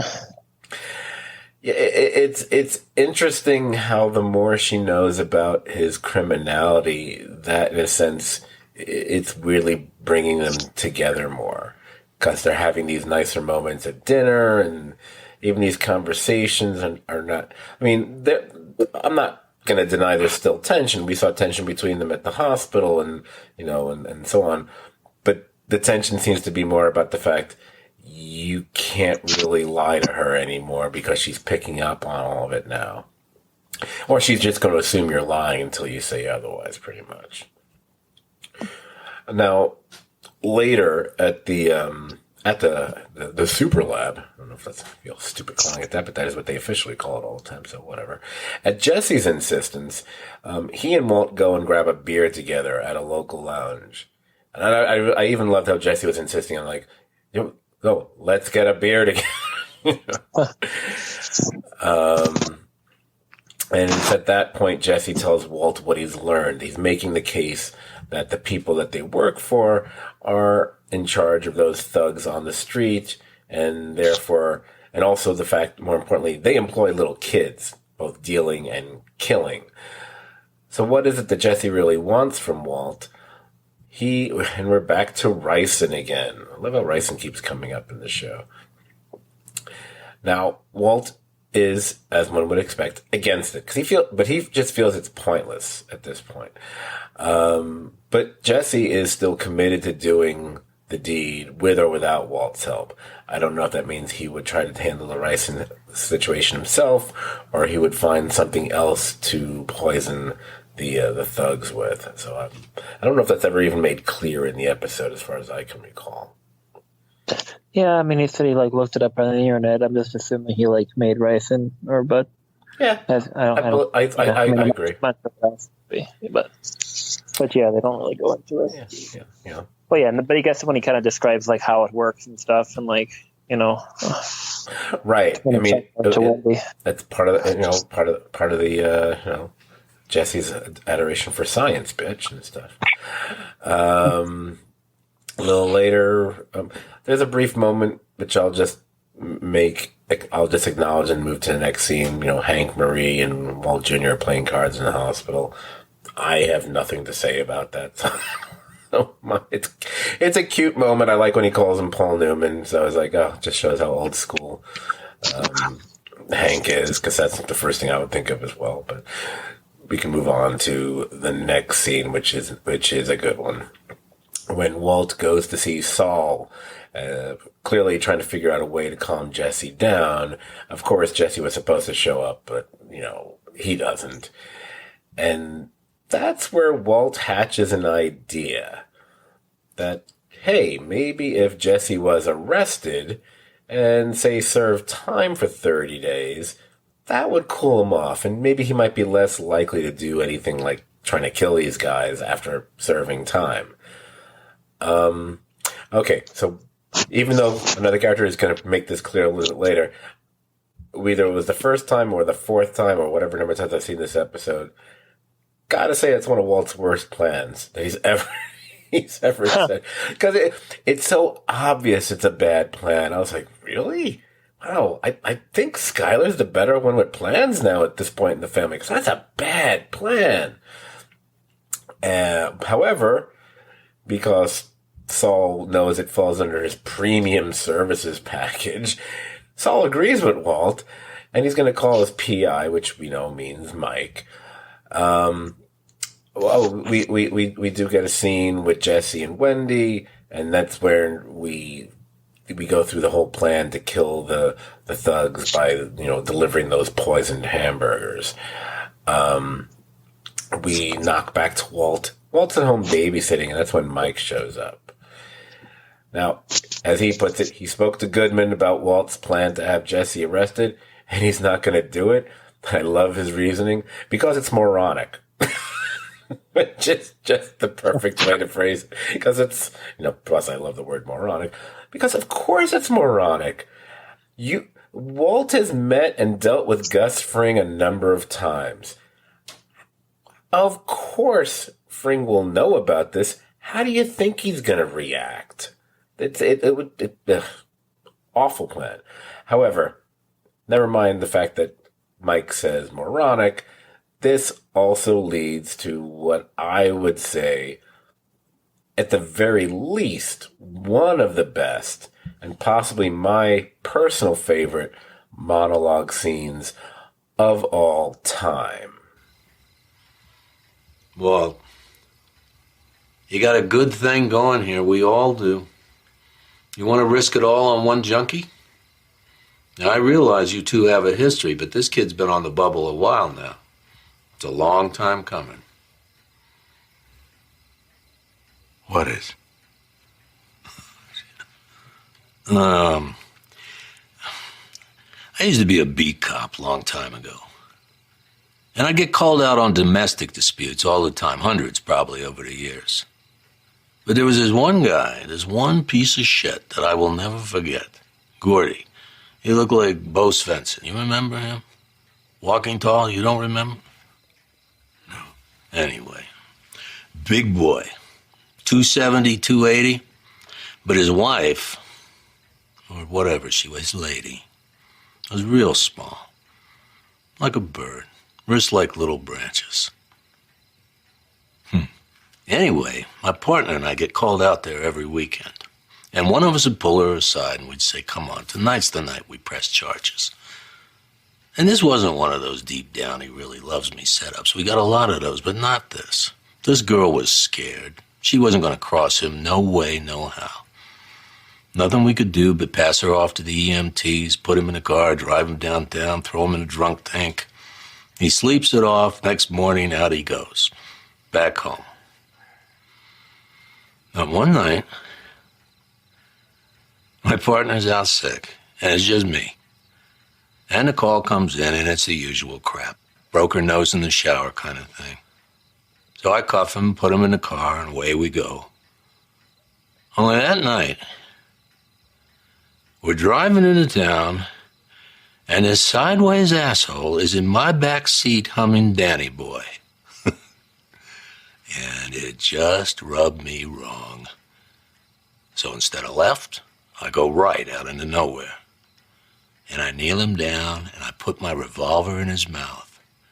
And I told him, this is it. This is how it ends. And he's crying, going to the bathroom all over himself, swearing to God he's going to leave her alone, screaming, much as you can with a gun in your mouth. And I told him to be quiet. But I need to think about what I was going to do here. And of course he got quiet. Goes still. And real quiet. Like a dog waiting for dinner scraps. And we just stood there for a while. Me acting like I'm thinking things over. And Prince Charming kneeling in the dirt with shit in his pants. And after a few minutes, I took the gun out of his mouth. And I say, so help me, if you ever touch her again, I will such and such and such and such and blah, blah, blah, blah, blah. Just a warning. Of course. Just trying to do the right thing. But 2 weeks later, he killed her. Of course. Caved her head in with the base of a Waring blender. We got there was so much blood you could taste the metal. The moral of the story is, I chose a half measure when I should have gone all the way.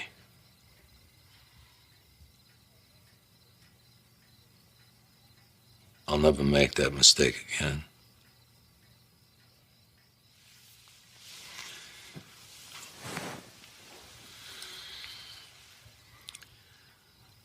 No more half measures, Walter.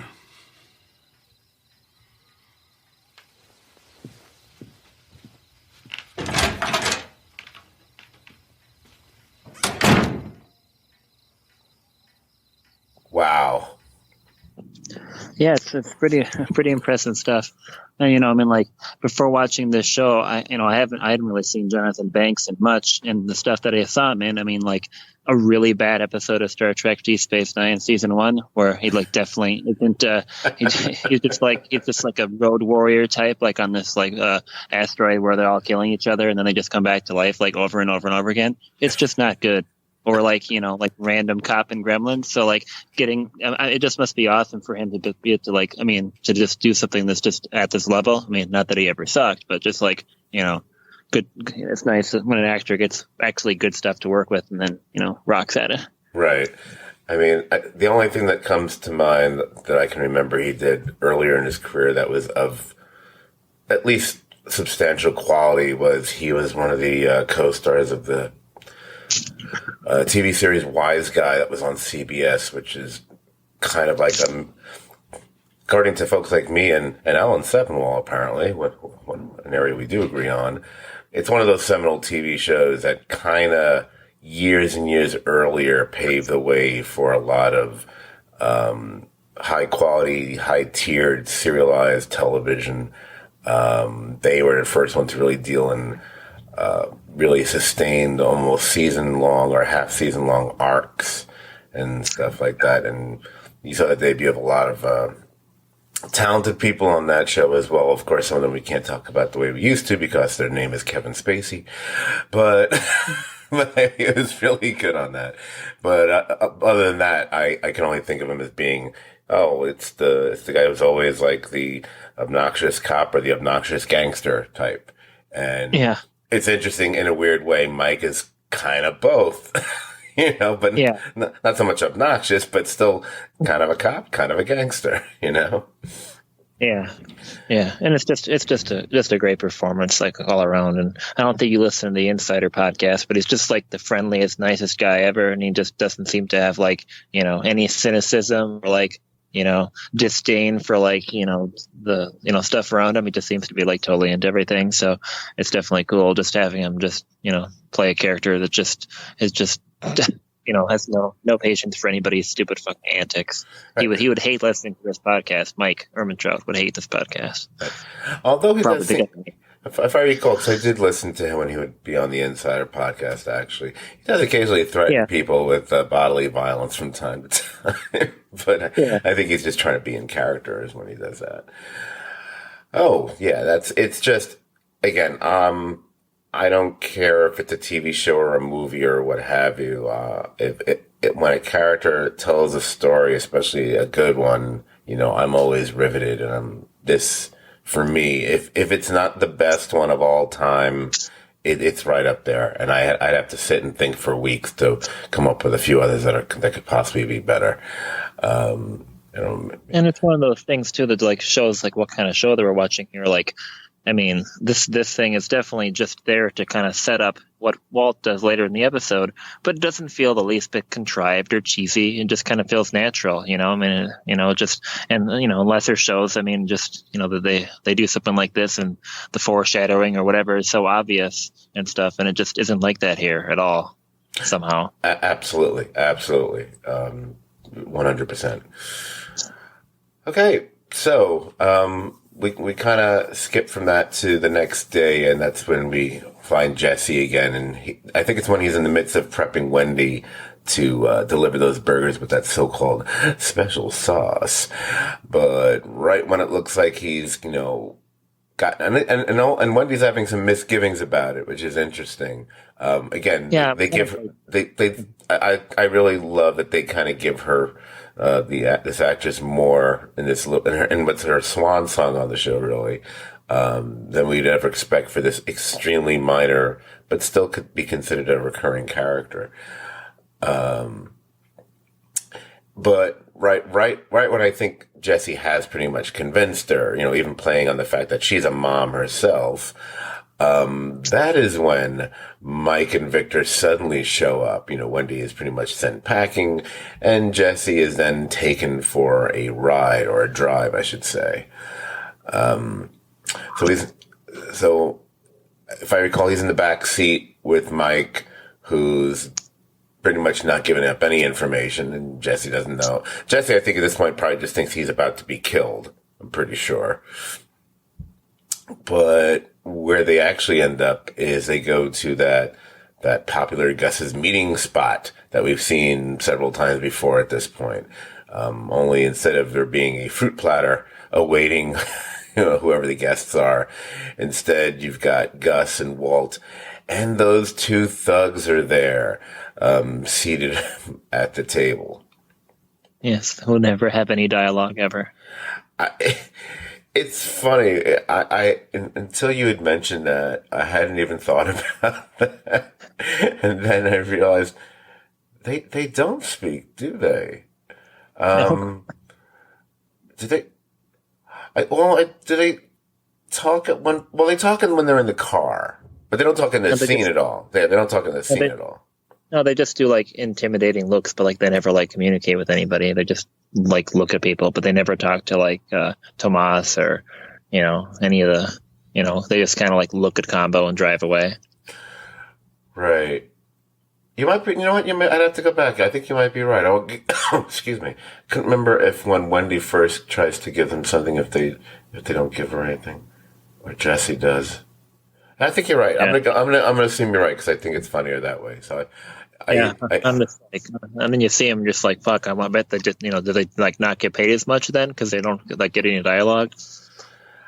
I don't know. It's rather significant screen time of what they're doing. There's so much action involved.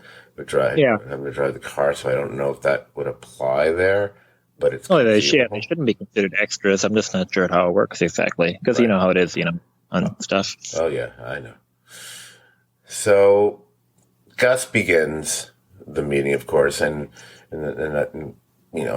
Walt's just kind of almost looking at Jesse, looking at the table, looking meek next to Gus and talking. And that's where Jesse's reaction is directed at Walt, is basically just saying, you told him. And this is what prompts Gus to rise and walk all the way around the table, and he makes it clear that Walt is Jesse's only friend in that room. And if not for him, well, yeah, there would be no more Jesse at this point. But to Jesse's credit, he doesn't just simply go along with Gus's request, we'll say, to make the peace. So it's something that shows what kind of spine Jesse really has, Yeah, and you get the impression that like Gus isn't used to people questioning his judgment or his like moves when it comes to this drug stuff, other than like, Hector giving him a hard time about every single thing that he does in like any way that he can forever. But like people that are subordinate to him just don't get to talk to him like this. So he's definitely, he's just, taken aback, not necessarily like, super pissed about it, but just more of like is this really happening? Yeah, you even see Mike looking shocked that someone would actually speak up to Gus. I kind of like to think that maybe this in a weird, at least to a certain degree, maybe the needle a degree, starts the effect of Mike, not being proud of him. Just maybe being just a little bit more impressed than he was before with Jesse. Maybe this is like the first thing, because before this, Mike's experience with Jesse has been, oh, this is the junkie whose ass I had to save because his girlfriend died next to him in bed, and so on and so forth. He hasn't really had a positive view of Jesse before this. So when that happens, when Jesse basically says no and so on to Gus, that's when those two thugs are ordered out of the room, and Jesse keeps going further, and he basically makes it clear, that how they use children, and is he okay with 11-year-old kids being used to not just do their dealing but their killing. It's interesting. I wonder, does Gus know or not? Because you want to think he doesn't, and that he's going to go along, and he's shocked by this, whatever. I'm not so sure about. I don't know how much credit I want to give Gus for that, because part of me there is part of me that thinks, I know we're getting pretty far removed from he's the head of this organization, so to speak, and we're talking about as far away from him as you can get, but I still feel like he would know. So. I'm just not sure if he would care. I mean, he's he's not like he's like going around poisoning kids or anything like that. But I don't it's in the scenes where he's like using the fact that Walt has kids to like manipulate him. I just kind of get the impression that like he just maybe isn't like super like he just doesn't really care if they're kids or not. He just he's got a job to do, and whatever kind of leverage or whatever kind of tactics he can use, I guess he'll just maybe do it. Right, and of course you remember what we were talking about earlier, how we're still unsure if he might be someone who actually claims that he has kids, but I still don't think he does. Until we see proven otherwise. I mean, maybe somewhere on Better Call Saul we'll see something. We haven't seen it yet. Well, yeah, because on this show, like, he isn't known to be straight, at least in the past. So, I mean, he could still have kids, of course, at some point after the fact, but I don't know. I think it's a lie. So the thugs are brought back in, and that's where Gus says, no more children, just be like me, don't have kids. No, I'm just kidding. I love that he makes them shake their hands, which is so utterly ridiculous. Okay, so after that, Jesse, he's all quiet and brooding and simmering with anger, and he's driven back into town to get back to his car, obviously, by Walt. The whole time, Walt's trying to make Jesse see reason. Yeah, it's not happening. Jesse's got tunnel vision on this one, and it's interesting. Walt did do the right thing, essentially, believe it or not. Whether it was just to help to keep Jesse safe or to save his own ass, that's always a debatable point with Walt, I think.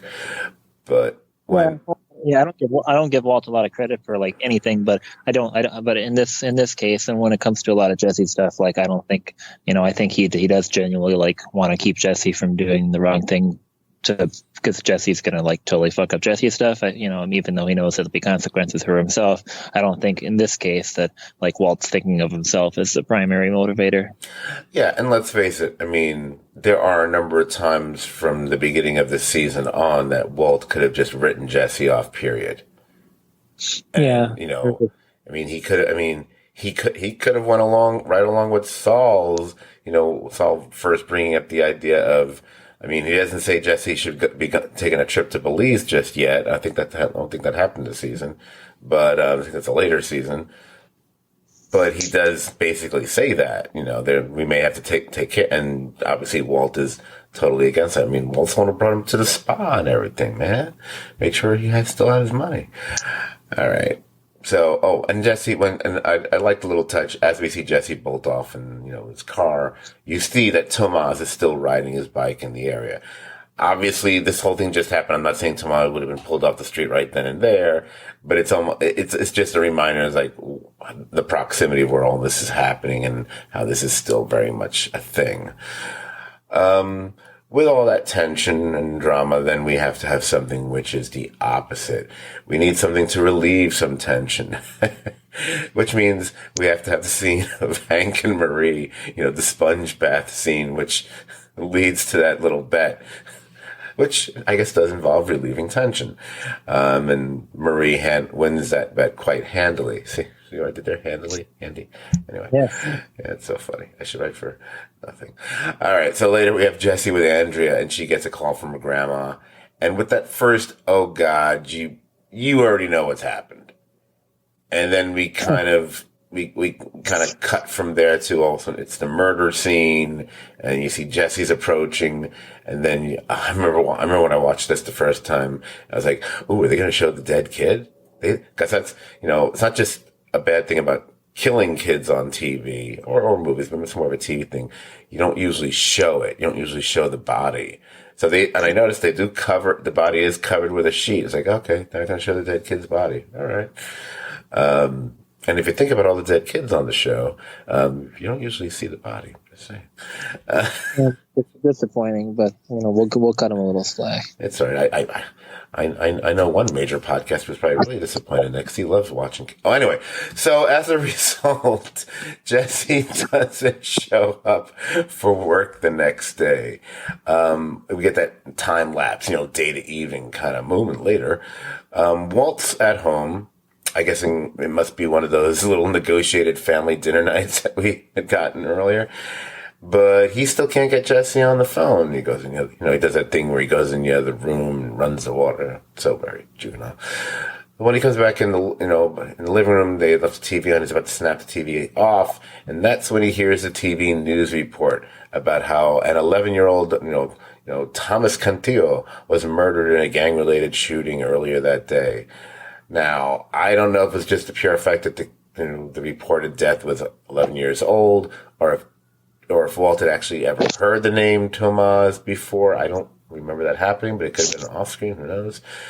But Walt still clearly makes the connection to what Jesse was saying. And then we get one of those, what I call the smash cut to Walt hastily leaving, which I love that.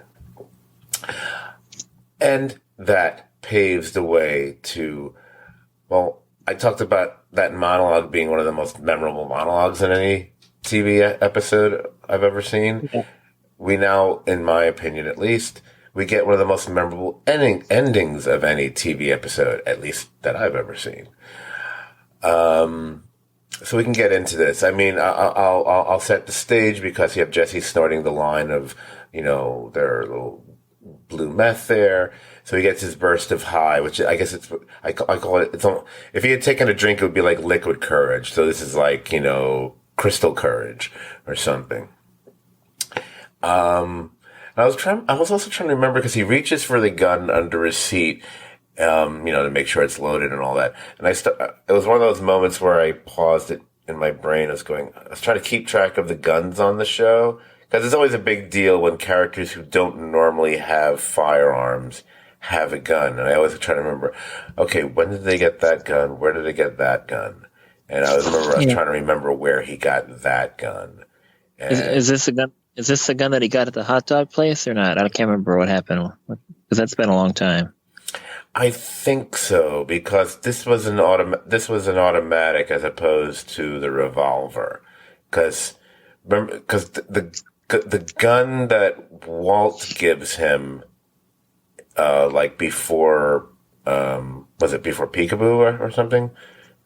I think that was the revolver. So this is a different. So this is. And that's the gun that Walt has later on. No, I'm sorry, that isn't. No, Walt doesn't have the gun. Because Walt picks up the gun from the thug that had fallen. But this is not the gun but I still don't think this is the gun that Walt gets. I think it's the gun he goes and gets on his own that you're talking about. Yeah. I should have looked that up before we spoke. Oh, well, who cares? No. I thought it was a pretty cool shot, too. I mean, I guess they probably weren't, inside a car, but they made it look like they were shooting, under the car seat, and I thought that was kind of cool. Yeah, it's always nice when they have to come up with these inventive ways for where a camera is somewhere where it can't possibly be. So therefore you realize whatever it is they're shooting, whether it be, like you said, like the interior underside of the seat of a car, or when it's inside a small object, someone's dropping something into a glass and we're looking at it from the bottom of a glass or something. I don't know. Yeah. And they don't have to do that either. I mean, if they didn't do that, we wouldn't notice. If you just if you just saw him reach under the seat and grab something, you wouldn't give any thought that you could have shot from this angle. So the fact that they can insert stuff like that and make it, make it look pretty, just make it look cool. But the fact that they're taking the time to do that and be creative and stuff is, I suppose, one of the reasons that the show is so awesome. Absolutely. Whenever you can see something where they take the opportunity to do something inventive with something which just would have been done by the numbers, and we wouldn't normally have minded. It wouldn't have bothered us at all. We're like, okay, we wouldn't have given it a moment's thought. But the fact that they took it that extra step makes us go, oh, it makes you appreciate the craft of how they put this show together and why, again, it's the best series of all time. So he pockets the gun as he gets out of the car, and up ahead we see the car with those, I'll just keep calling them the two thugs. I don't know why I keep calling them thugs. Dealers. But as he's walking towards them, that's when they step out of their car and they step forward. And looky there, it might as well be the Old West, except shootouts in the Old West don't tend to take place at night if you've ever seen a Western. But they're each brandishing their own firepower, and they're taking out their guns. And that's when Jesse, who just 3 seconds ago put his gun in his pocket, has to take it back out of his pocket. I remember thinking, why did he put it in his pocket at all? But who cares? Yeah, I was wondering this. He puts it in, he takes it out, he puts it in. It's the weirdest version of hokey pokey I've ever heard. But just more dramatic that way. Yeah, I know. Because it's good because the scene, was lacking that drama otherwise. Yeah, it was pretty boring before that. I was just what happened in those hamburgers is what I want to know what's going on, because I'm sure at least the fries were good, right? Yes. I French fries. I paused to think if she actually got them French fries when she would get them burgers, and I don't think she did. But she must have, because she tossed them in. You just know when you buy someone a burger and you don't buy them fries with it. Yeah, and those bags are pretty greasy looking, I think. So Yeah, I eat there. They got that's a good chain, good burgers, and everything's yummy. So good green chili cheeseburgers too. But the fries are greasy and good. Okay. Well, speaking of being greasy and good, Walt's Aztec barrels right into the two thugs, completely running one over really nicely and crippling the other one. And Jesse's, he's shocked. He's looking on, and Walt, he clambers out of his car, and all of a sudden he rushes and he finds one of the thugs' guns on the ground, and then, finishes the crippled one with a shot to the head. And then he just looks up and, the camera zooms in on it, and he just says, "Run." In that great Cranston way. And that's the end of the episode. And to me, I think that's just like, wow, one of the great endings of any episode. And it's always intense enough where, like, one, I don't really notice the audio from the car revving its engine as it gets closer, and then two, I always forget that Walt gets out and shoots him. I'm just kind of I always forget that happens, and whenever I play it back in my head, I'm just Walt just runs them both down, but each time I always forget that he gets out and shoots it, which doesn't mean that I'm a dum-dum, even though I am, but just the fact that it's intense enough where I just kind of lose track of the fact that that's about to happen. It's kind of interesting, even though I've seen it 4 times, 5 times. If they had just had it that he just runs them over, it still works to whatever degree. Yeah. But it's the fact that he actually does that. He goes as far as when he gets out. Clearly, the person he's run over has been crushed and is dead. But the other guy clearly isn't. Yeah, and it definitely shows a real escalation in what Walt's going to do at this point. Compared to his previous actions and such. Well, it's also interesting. You can take Walt back to how long it took him to finally get up the courage and what it took for him to manage to kill, Crazy 8 in the basement back in early season 1, and what Walt does here. So that he's come a bit of a long way when it comes to murdering bad people, or presumably bad people. And the fact that he's not indecisive at all here is definitely a change too. Because normally he does a fair amount of waffling and hand wringing about anything of this nature before this point, and there's really no hesitation or anything here. Right. At all. It's cool to see. Which is also going to be something I think is becoming more indicative of his character as we proceed. I'm glad you actually mentioned something like that, because in a way I could look at his indecisiveness, shall we say, or waffling, as you said. Yeah. Also being kind of his two different natures being at war with each other. Do you do this? You do that? Whatever. Yeah. As he as he tends to get more decisive and perhaps more cold-blooded about it, as the seasons progress, that's also because he's also descending further into criminality and, becoming, the bad guy and such. Yeah. And also, I think he tends to get better results too when he doesn't hesitate and just acts. He's not being impulsive. He just isn't taking the time to second guess himself. Because a lot of the cases where they're just he's really debating everything. When they're trying to decide what to do about Tuco or whoever whatever they're doing. Beforehand, those situations tend to spiral out of control more so. But from this point forward, when Walt tends to do things, or even when he has a plan, it's just that kind of weakness is gone, and he just tends to for the most part work out better, even though bad things still happen to him, of course. Right, because it wouldn't be a good show if bad things didn't happen. Although it'd be called Breaking Good or Breaking So-So. And as far as not being so, I will finally also mention that this episode came in at number 5. Wow, number 5 on my greatest Breaking Bad episodes of all time list. So that was. Wow, 5. That's some heavy lifting there. Every time I look at that list, I keep going, I think I would, if I did this list again today, I think I changed the order of a few of these things, but who cares? I wrote it 9 years ago. Okay, so let's move on to the final episode of the season 3, which kids like to call the season finale. Others like to call it by its actual title, which would be Full Measure. episode was written and directed by Vince Gilligan. And like we've said before, whenever you see an episode that's actually written and even directed, for that matter, by the actual creator, you know it's a big deal. You know it's a big deal when Matthew Weiner is doing everything on an episode of Mad Men, or Lindelof on an episode of Lost or Leftovers or what have you. And it certainly is the case with Breaking Bad.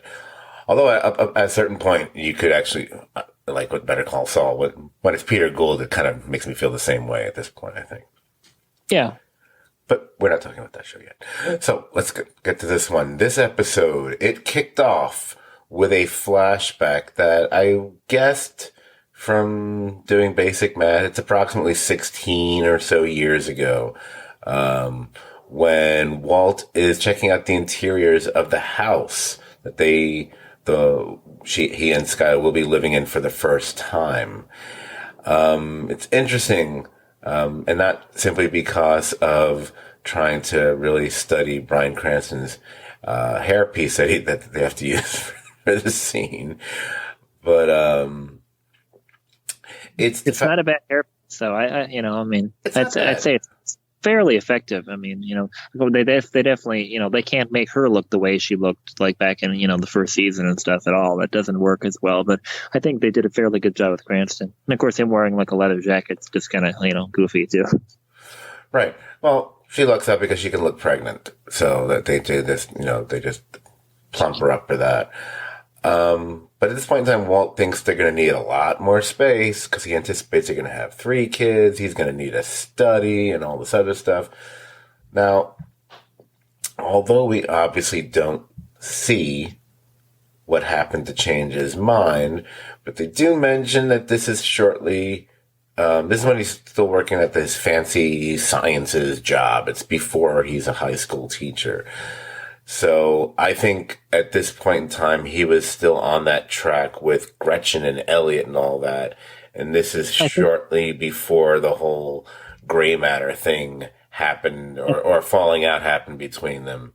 I think this is before that, because I think he's still just like working at like the labs at like Los Alamos or something at this point. I don't think like he's like off doing like stuff with Gretchen and Elliot yet, even though he probably knows them at this point. But I don't think they're like they're starting to do their own thing really yet. And I think I think is it the realtor that like refers to like the stuff that he's doing like at the lab work and whatever. Right, but considering he's talking like someone who would have more money.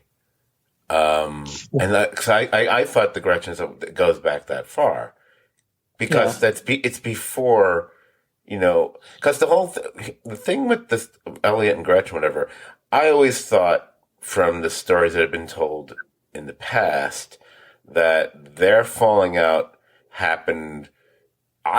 Before this episode, I had been under the impression it happened not so. The timing of that wasn't so much different of him hooking up with Skylar. And then I realized later, okay, it did happen a little bit later on because I thought there was, that thing between him and Gretchen, quite frankly. Yeah, because at this point, I mean, we can be sure that like Walt isn't expecting to make a bunch of money, because if he was, I don't think Skylar would be able to convince him to get this like house that he thinks is kind of lame. So I'm not really sure what point he's at here, but he definitely doesn't think he's going to get like, millions or whatever. Yeah. I'm sure, you know what? This is one of those things I probably should have looked into before we recorded, because I'm sure there's probably, if I went online, I could probably find a timeline about this, that might, maybe confirm one way or the other. That's just the impression I have. We've already paused this podcast a number of times and then delayed it, so I'm not going to do it right now to look it up, but it's got me very curious. So I will look that up, and by the time we record the next podcast, which will probably be, 2025, the way I've been lately, I will try to mention a definite answer to that, because now it's got me very curious. And the cool thing about this too is that the fact that the realtor in this scene plays one of the characters on Westworld, a show that does not hold up to any scrutiny if you give it any thought. So there'll be a nice contrast with it. You're the research you're about to do that will justify the timeline of this show, which you could not do with that inferior fluff. Oh, I love people who try to create this perceived depth about Westworld, and to me, that only shows how little depth those people have. So that's right. That's what I said. Yeah. That's what I said. I don't care that I'm probably not going to listen to this one. Anyone, don't care. Anyway. Well, yeah, I miss Lost too, but that doesn't mean a bad show is good. Sorry, go fuck yourself. Oh man, I've got Walt's cancer now. Okay, so let us move on to present day Breaking Bad, or at least in this episode, where we see that Walt is parked in the middle of nowhere. And we can see that his Aztec is showing the damage that was inflicted by his hidden saying run at the end of the last episode. Oh, he has yet another cracked windshield. This dude goes through windshields the way Game of Thrones goes through horses. They just don't last. Yeah, I'm kind of curious to see like how many more windshields gets damaged after this point, because there must be more. I mean, on various other cars, I just don't remember. But I know we're going to notice it now, because I definitely noticed it this time around how many times the Aztec's windshield gets totally screwed. And this time he doesn't even get to like the repair tape stuff off it before it gets toasted again. Oh yeah, I mean, this one it's clearly meant to be a running gag at this point because it's so ridiculous. And cause keep in mind, this is literally over the course of a season, because it happens at the very end, of season 2 with the debris from the airplane, and then Jesse smashing it later on, and now this. So that's like 3 times in basically 13 and a half episodes. or if you say it happened in the previous episode, then you can say 3 times in 13 episodes. Anyway. It's too bad they didn't have like some scene where whoever replaces the windshields just like, seriously, you're back already? That'd be a funny scene. Just some really dry actor like just having some reaction to the fact that, oh, I see you've been here in February, June, and now you're back in August. Okay. Well, he's already known as the guy with the pizza on the garage and everything. So, you're that guy. Anyway, while Walt's in his car, he gets a call, and he realizes he's about to have a rendezvous with Mike, Victor, and Gus. Obviously, Gus being the key figure there. As Walt gets out of his car, he has the Heisenberg hat with him. And I like to think it's kind of like a totem for him as a means to feel some sort of sense of, I don't know, power, strength, or control, which we know is what it really all comes down to for both Walt and Gus. It's all about being in control of the situation. Yeah. So Mike checks him for weapons before he comes any closer to meet Gus. And that's when Gus, he inquires about Walt's health. It's clearly he's being, not so much sarcastic as sardonic, I would say, because he's really questioning how Walt could have done such an insane thing, But Walt makes it clear that, yes, he saved his partner, but they're done now. And then he goes on to give his perspective to Gus, because Gus is someone he considers to be a very pragmatic man. And he basically hones it down to that Gus has 2 options.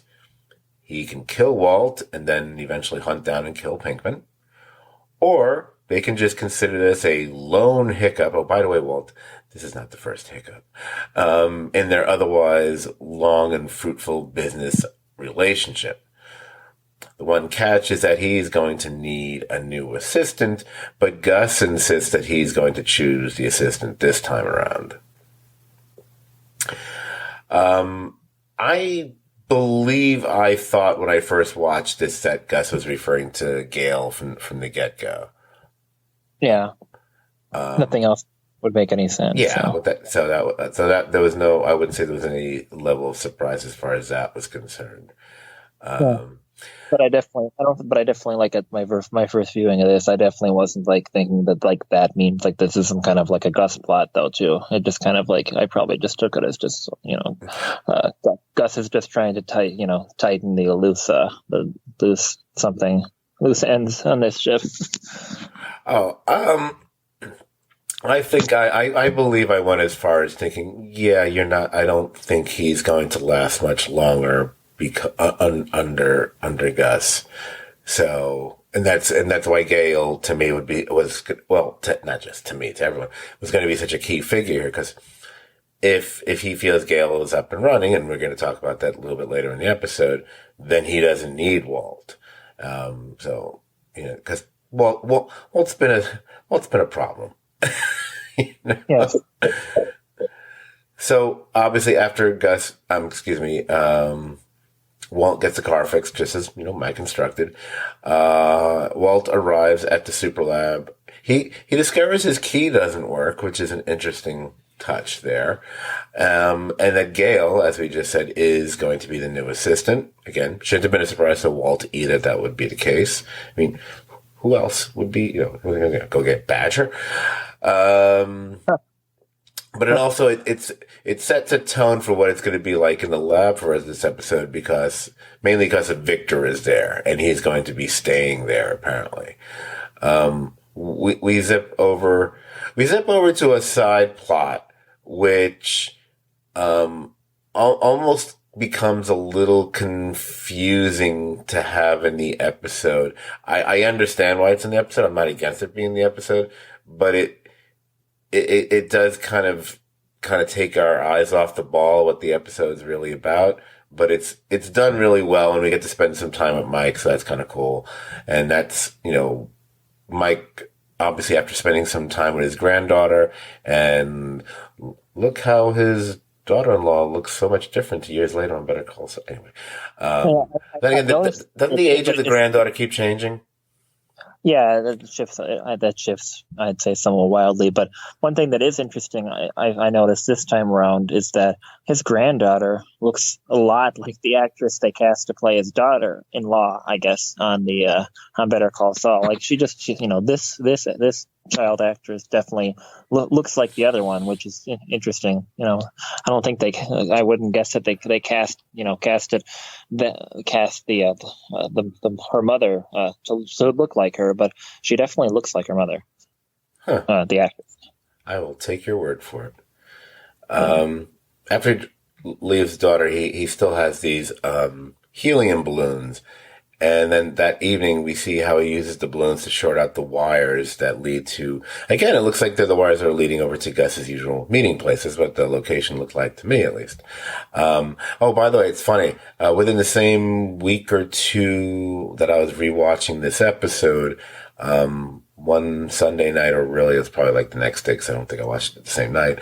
I was watching Last Week Tonight with John Oliver, and they were talking about the issue. Well, the major issue that they were covering was about the electrical grid or grids in the U.S. And at one point in the episode, they were talking about one of the issues with the lines that are up and how they've been disrupted. That's a thing. That balloon, just balloons. And they even had like footage of this happening, whatever. And I was watching it. I was like, he should use the clip from Breaking Bad, because that's what Mike did. It's exactly what Mike did.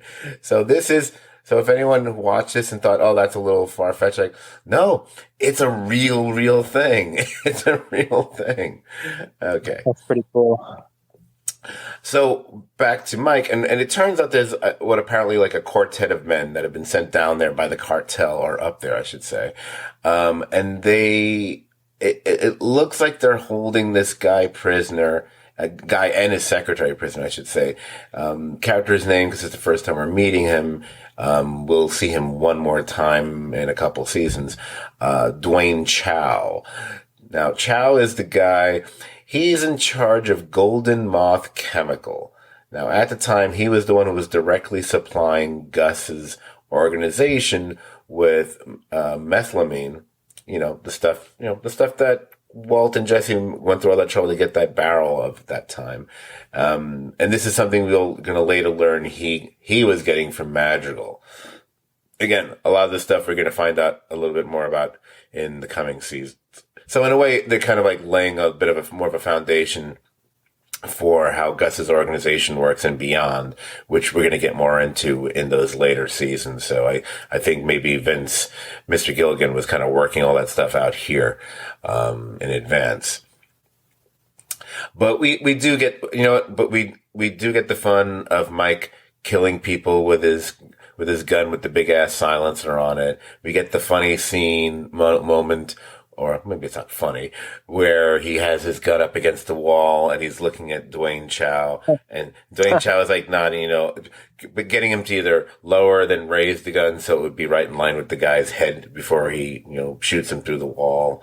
And if you were to go online to read about this episode, all the dialogue that's in Chinese, it's actually in Mandarin, is accurate for the scene. Everything the secretary is screaming is accurate for the scene, so it's not, well, obviously not gibberish, but it's exactly what she would be saying.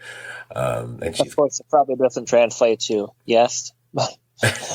yeah. Oh, that's one of my favorite parts.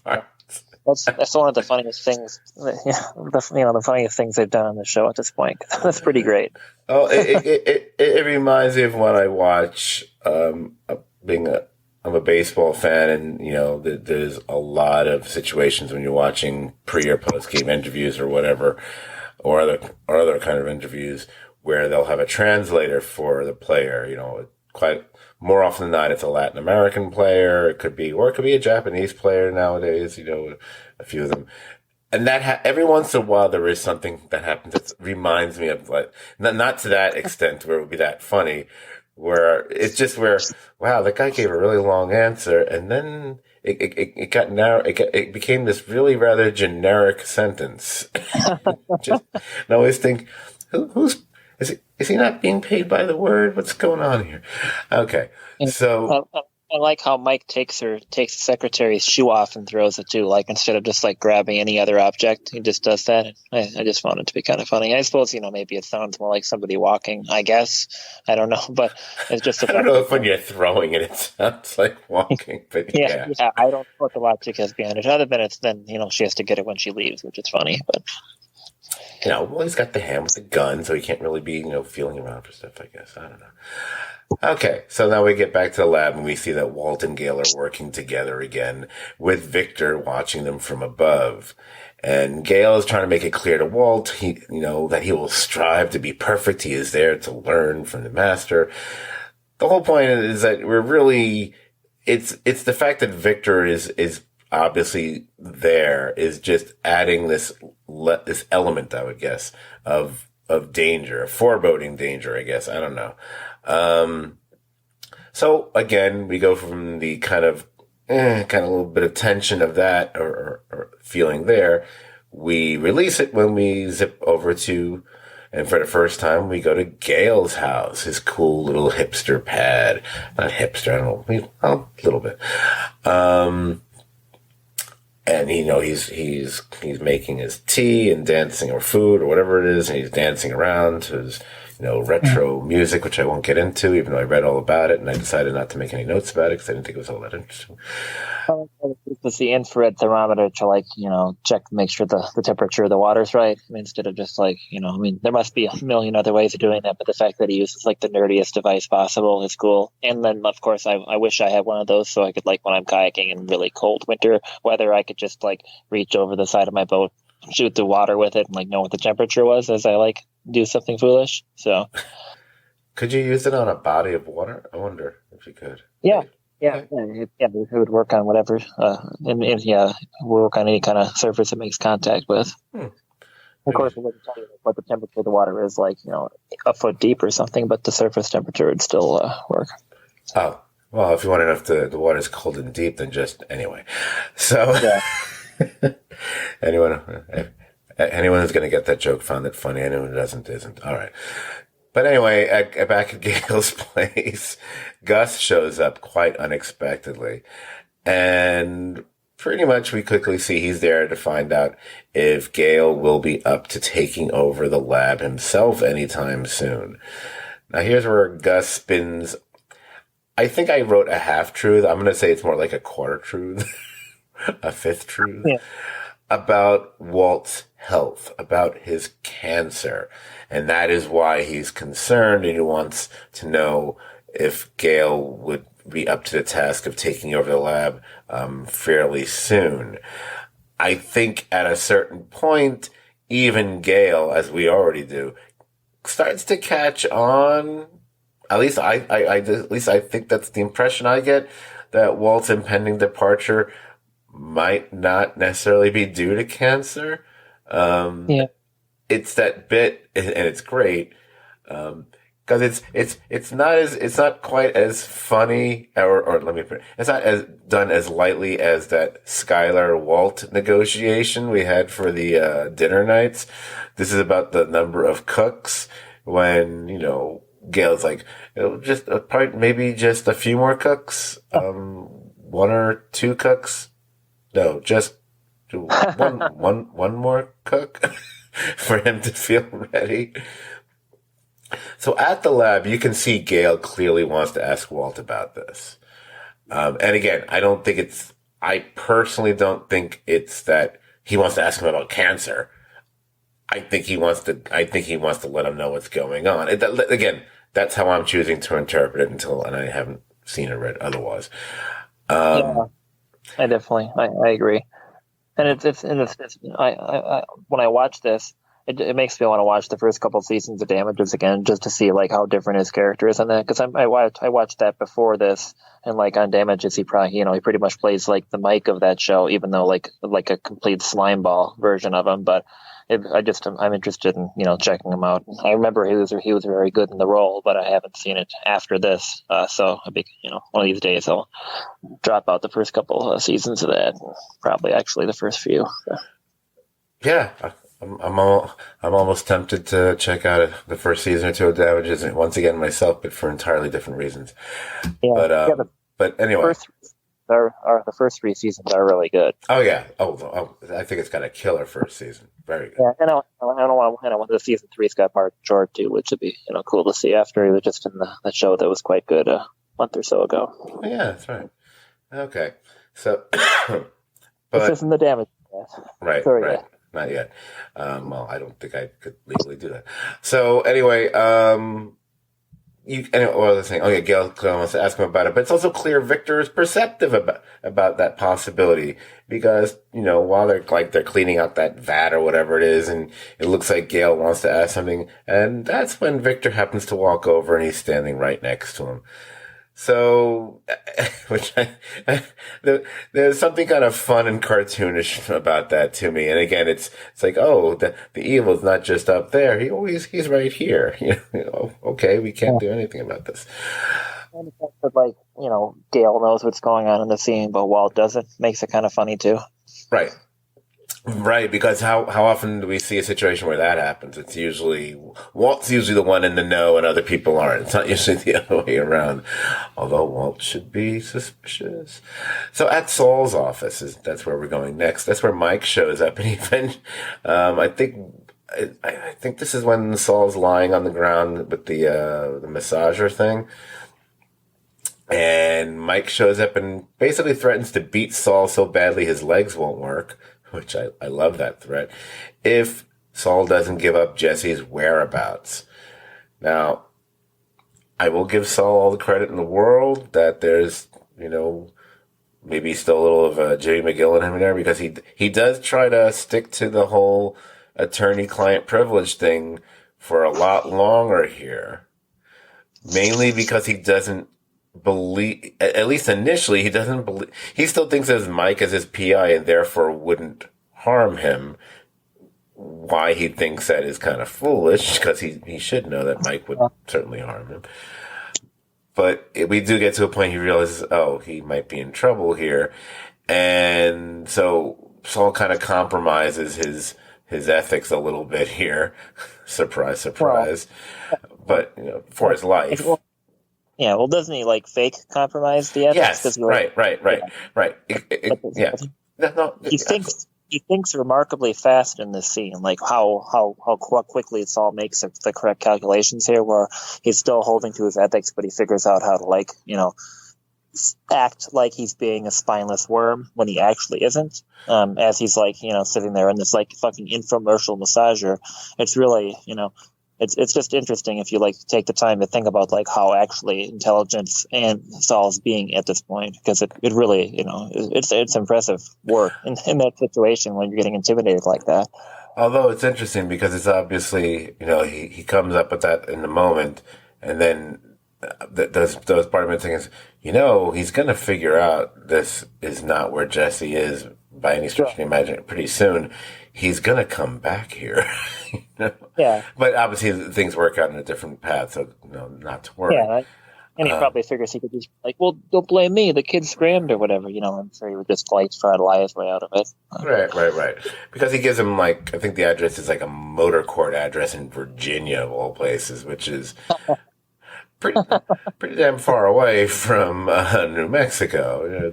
Almost as far as you can get, other than maybe Maine or whatever. Anyway, later we see Saul takes Walt to see that laser tag facility that he wanted him to buy. But as they enter, we can also see that Victor has been following them.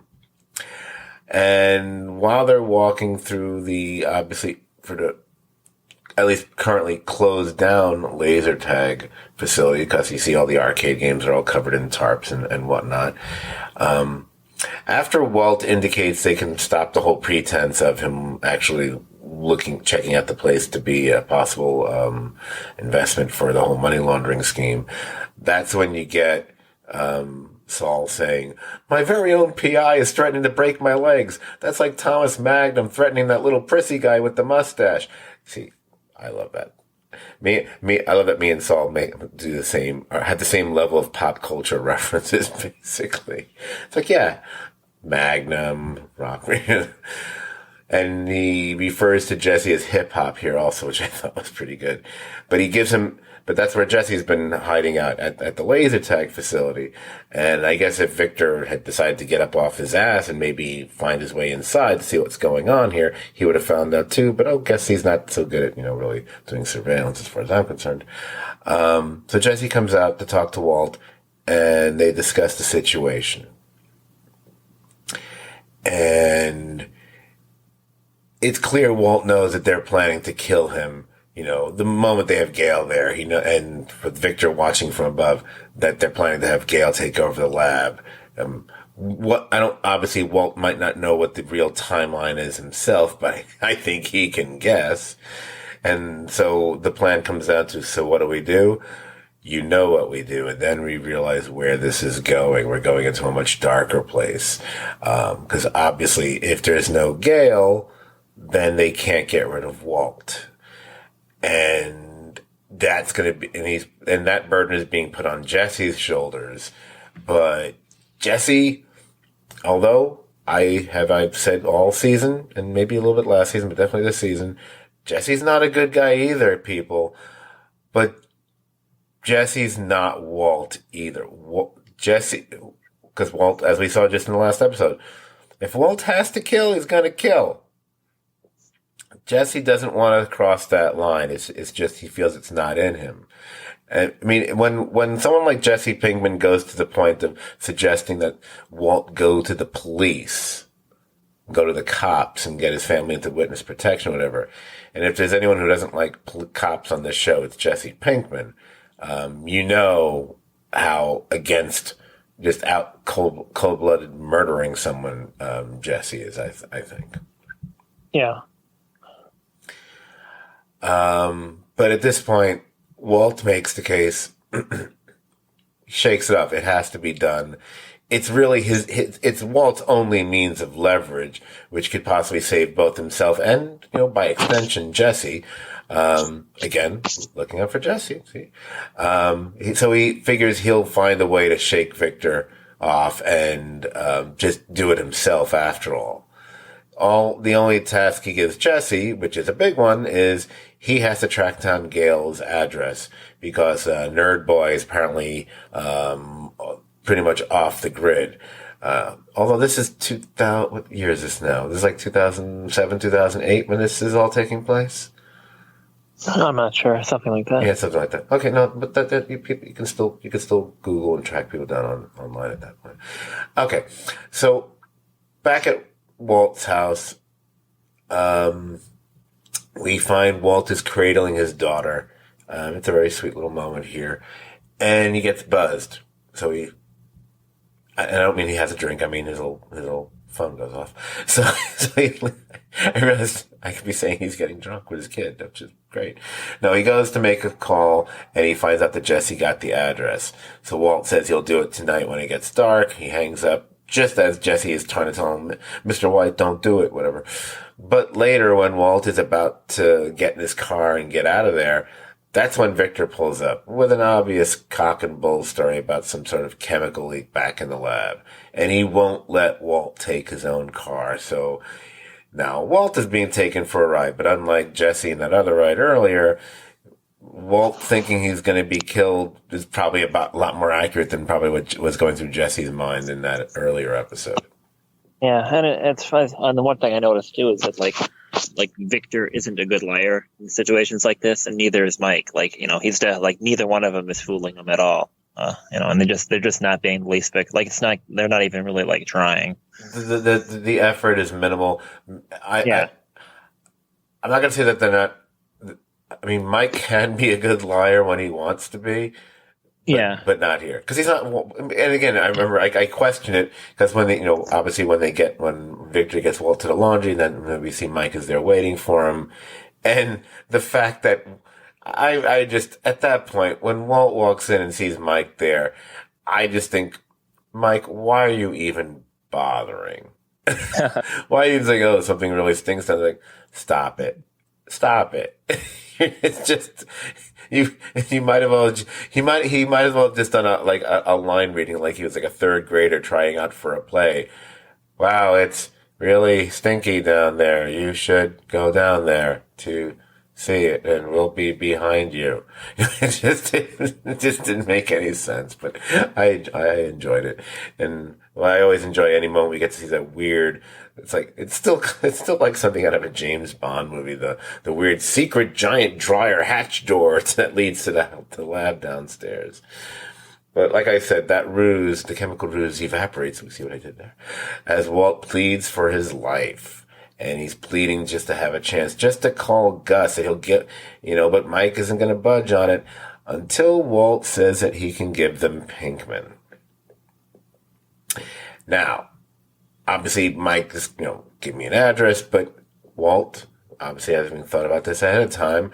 He said, no, he moves around, but he can call him to meet, and that's when Mike lets Walt use his phone, and that's when Walt is proven that he's as smart as Mike is. Walt might be smarter. And we see Jesse, who's not so smart because he's about to heat up a pipe for a hit. I mean, I get it. You want to calm your nerves, but I still don't think it's a great idea. His phone buzzes. He picks up because he knows there's only one person who could be calling that phone. And his first question is, did you do it? And even now that we have Mike listening in, Walt says he wasn't able to. It's going to have to be him. And that's when quickly Walt blurts out that they have him at the laundry. They're about to kill him. But he's going to have a 20-minute lead on them until Mike, snatches up the phone. I like that Walt was able to get all that out before he pulled the phone away. Because Mike, I think, was just so confused by it. It's like, wait, what? Mike, Gus might play chess. I don't think Mike does. But Walt, from that point on, he's calm. He is in control again. He might as well be wearing the goddamn Heisenberg hat in this moment because he's got not one but two guns in his face, and he just says, you might want to hold off. Your boss is going to need me. And that's when he rattles off Gail's address, and both Mike and Victor suddenly, or finally, understand what has just happened. I do love that part, by the way. I just love, because I understand those, like now yourself or others who have who have drifted over to being anti-Walt. But there's something still satisfying about seeing characters who no one ever gets to drop on someone actually doing that to them. Like Mike and Victor at this point, they're, to have that moment happen, it's like, and as much as I love Mike, it's like, that's kind of satisfying. Oh no, it's very satisfying. Even though, like I said, I'm not on Team Walt at this point. But then a scene like this, it breaks like the composure of somebody like Mike. It just has so much more gravitas, because I mean, like, you can tell right away that, you know, the situation just went to freaking 11 right there, and it's just awesome. Yeah, absolutely, exactly.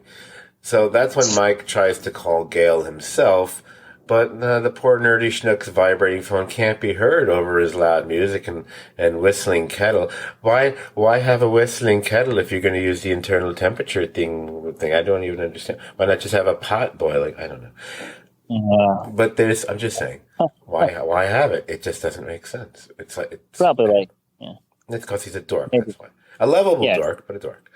Yeah, it's like a volumetric. It's like a boiling flask, but for tea. Take on. Anyway, there's someone at the door, and Gus turns off the music and opens the door to see Jesse.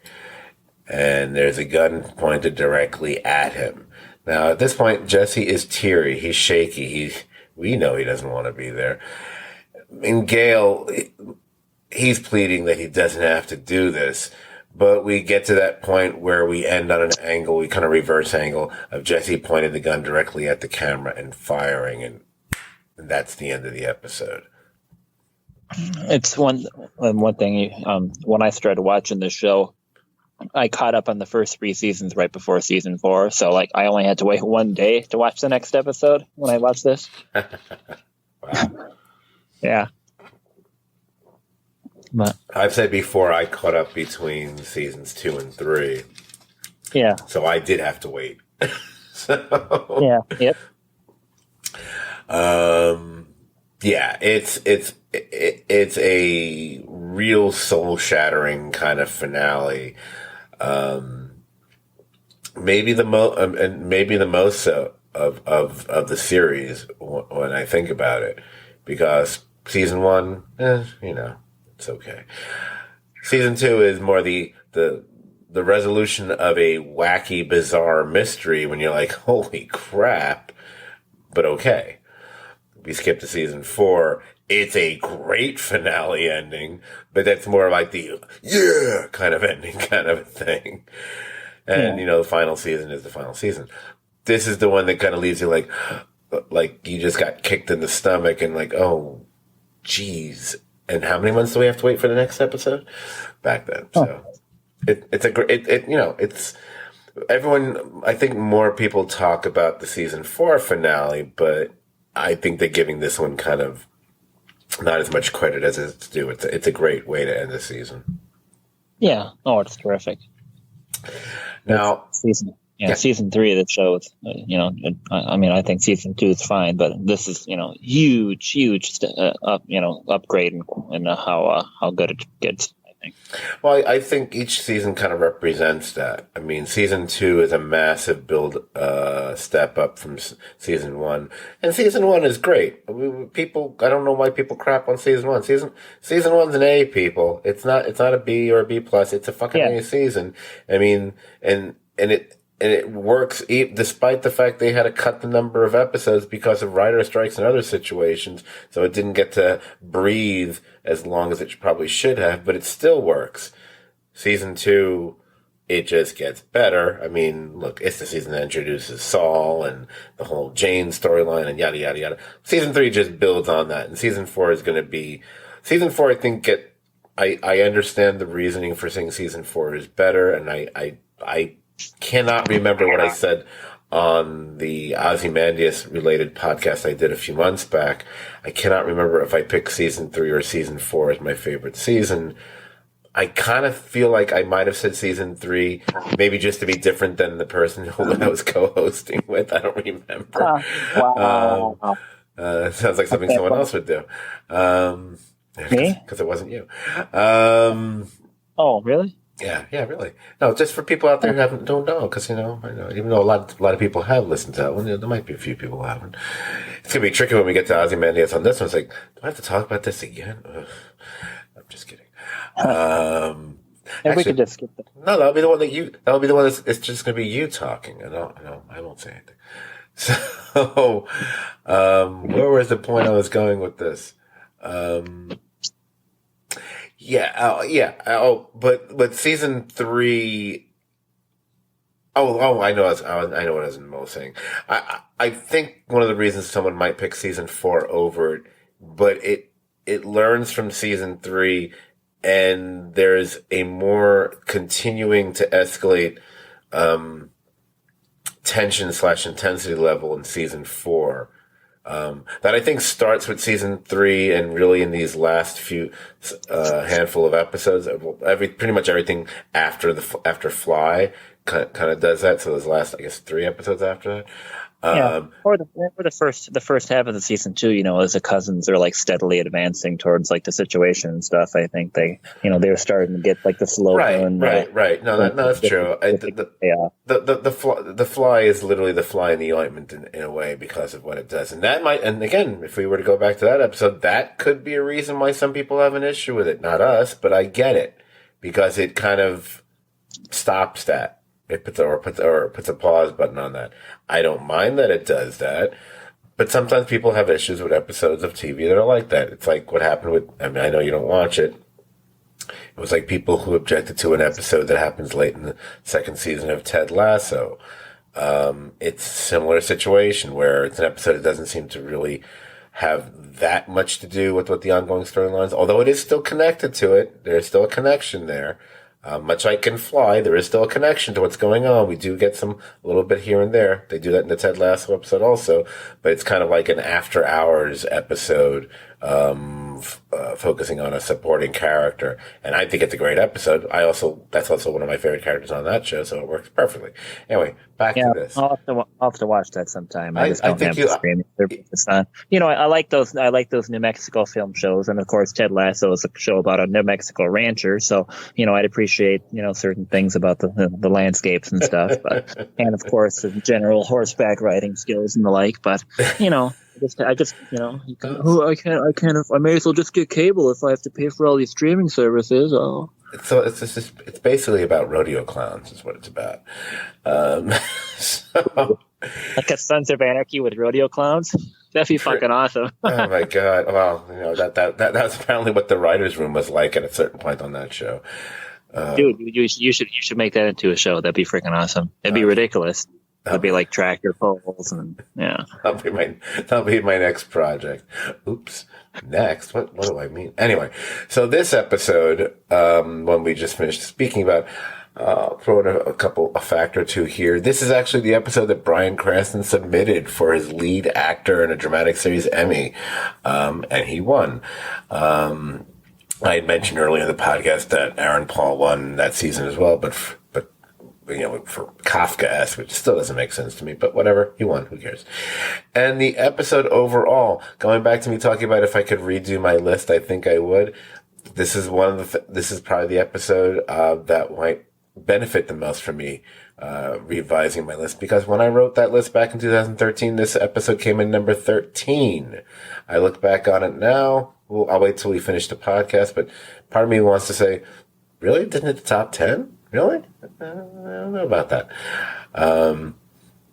I can totally foresee myself completing the rewatch and going back and just going back to my old blog from, November of 2013 and just rearranging the order of everything, even though no one will ever read it but me, just because it bothers me. Anyway,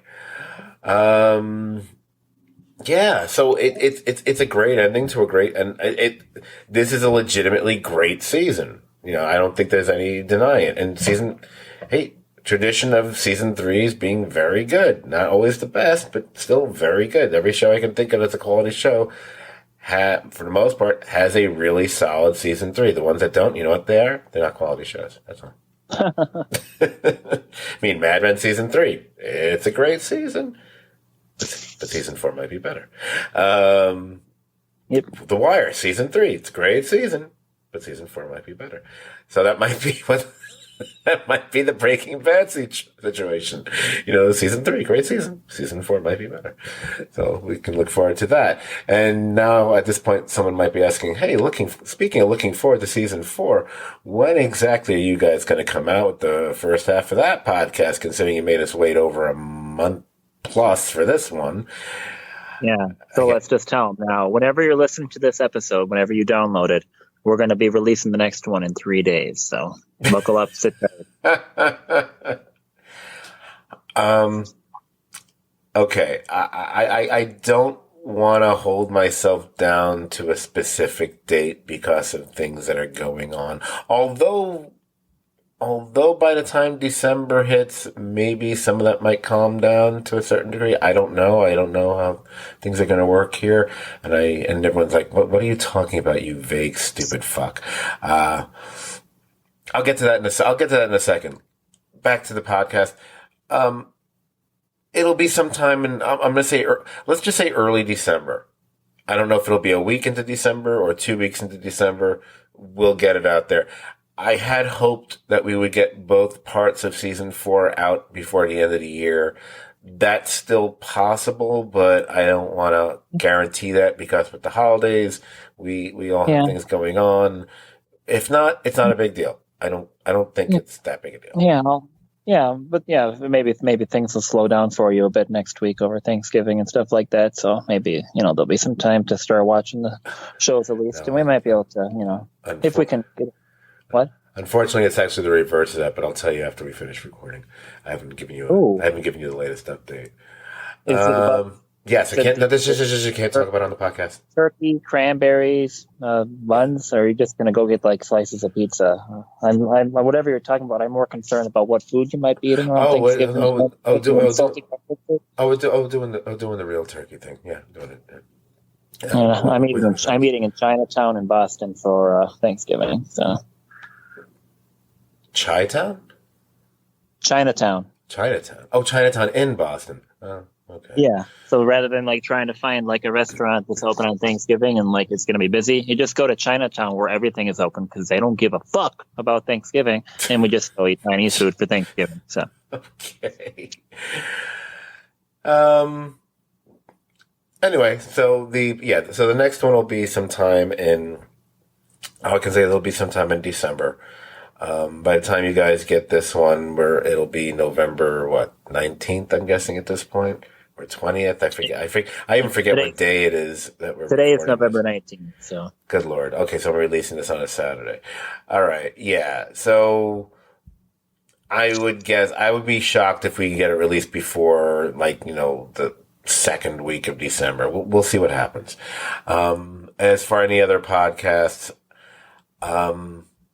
I know that we and Brian have not spoken about it in weeks. We have not gotten back to cover the remaining parts of season 3 of Doom Patrol, which was excellent, by the way. I'll reconnect with them. Obviously, that season's over, so hey, you know what? Not really a hurry on that one either, quite frankly. And I feel like there might be something else looming that I'm forgetting about that might have been on our podcasting radar before the end of the year. So no, I don't mean Ozark coming out early next year or anything like that. Rats, you just stepped on my Ozark. I could feel it through. You're thousands of miles away, but I can still sense it through my headphones. Yes, even though I've heard from people, speaking of Brian, that it's not a good show, not worthy of talking about or even watching, but I plan on watching it. Yeah, it's not an upper tier show, So anyway, I feel like I'm in dawdling, rambling mode. So let me stop doing that now because I simply don't have time for that. And let's just say that if you enjoyed this podcast, guess what? You'll enjoy hanging out on our Facebook page even more. It's the Serious TV Drama Podcast page. Like the page and join the conversation about TV shows like Breaking Bad or Better Call Saul or almost every other show that we might have mentioned during the course of this podcast. Westworld, now you can go to other podcast pages for that one. You can find our podcast. You can find it in so many places, from Spotify to Amazon Music to Apple Podcasts. And quite frankly, you can find all 326 of our podcasts, all archived at stvdpodcast.podbean.com. And finally, there are a couple places I wouldn't mind if you try to follow us there. One of them is Instagram. Follow us on Instagram. Our handle there is Serious TV Drama, all is one word, because you can't do spaces there. And you can follow us on Twitter. Our handle there is at STVD Podcast. That's STVD, of course, as in serious TV drama. Like I mentioned, before this, we'll get back for the next podcast, which will be covering the first 7 episodes of season 4. Again, I would imagine it's going to be a good week or 2 into December. When we're getting closer to it being more imminent, I'll probably at the very least put up some sort of announcement on our Facebook page. Another reason to follow us on Facebook. I might tweet something about it. Another reason to follow us on Twitter, or even put up some silly picture on Instagram for it. Yeah, see, and that's why you follow us on Instagram. Wow. So, yeah, so again, major apologies for the delay of this podcast, which I think was due at least 2 or 3 weeks ago. And then it got delayed again by me. Here's the story. The initial delay of why that I can't get into much. All I can say is that there is a project that I worked on that has surprisingly come back to life, and it looks like it could conceivably, knock on wood, be going somewhere, but unfortunately... Is that a pregnancy project? Yes, it's a pregnancy project. So I can't. I have to wait for the first trimester before I can actually say anything about it. So I'm really I'm really probably killing my baby here. So thanks everybody. Thank you for committing an abortion. We cannot release this podcast in Texas now. Thank you. Anyway, so wow, we're gonna. They're too busy fucking like cows in the ass there to listen to podcasts. Except in Austin, allegedly they have brains. Hopefully the geek girl soups, the girls don't listen to this podcast. Since 2/3 of them are from Texas. Please, perfect. Anyway, I just guest appeared on their thing. Asked for like 10 minutes. Yes. Something that's cute. Been a while. Wow, you derailed actually an important thing. Fucker. Christ, why I don't talk to you about it. Anyway, one of the unfortunate impacts of that project, aforementioned project, is that because I have to find time to work on it, so it kind of has impacted me as far as my free time and with podcasts and whatever to a certain degree. And unfortunately for me, I'm supposed to be working on it right now, in fact. But we'll see. I think that's it. Was there anything else I wanted to say? I don't think so. I think that's it. Did you? I wanted to. I know it's been. That's the reason for that. That's the reason why the podcast got delayed in the first place. And then here's what happened. We actually started recording this podcast over a week ago. I'm going to cut out some details because some things I don't need to share. We'll just say we recorded like the first 2/3 of it earlier in the day, knowing that we would resume recording later on. So then we went to go record later on. It's after 11 o'clock at night, and we just recorded a little piece because I have to pause it, because that's where I'm going to eventually put the clip that you guys heard of like Mike's monologue. So that's the point where this all happened. And then, click the recording again, and then we would resume talking about that episode and the next episode and so on. Apparently I double tapped that button and didn't realize it until after we had finished. And then I looked and I went to go stop the recording. And instead that's when I started the recording, and I went, oh no. And I think, Dan, you knew what had happened when I said, oh no. It's kind of like Andrea saying, oh God, oh yeah, we know the kid, we know Tomas just got killed. When I said, oh no, you said, you didn't hit record, did you? Yes. So, as a father, I can definitely confirm that a child getting killed is comparable to losing an hour of podcast recording. Yes, that's the way I feel about kids. So yeah. So that was screw up delay number, I'll say 1 because I don't count the other thing. So then we resolved to, because we had to find time that we both could record again.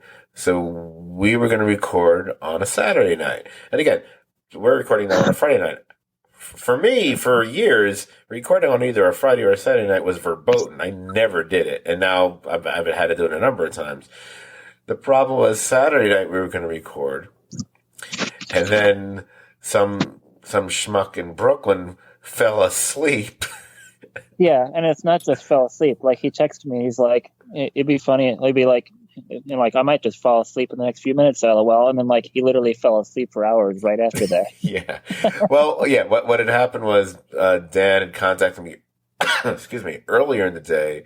And I think, wasn't it that you were actually going to take a nap or something at like 7? Yeah, earlier in the day. And he would get back in touch with me at 10 my time, Eastern Standard Time. As luck would have it, and I've been talking to my friends about this, my increasingly erratic sleeping patterns have gotten me in this stage where at different points of the day, I'm borderline narcoleptic. Like, I'm just like, oh my God, I'm so tired.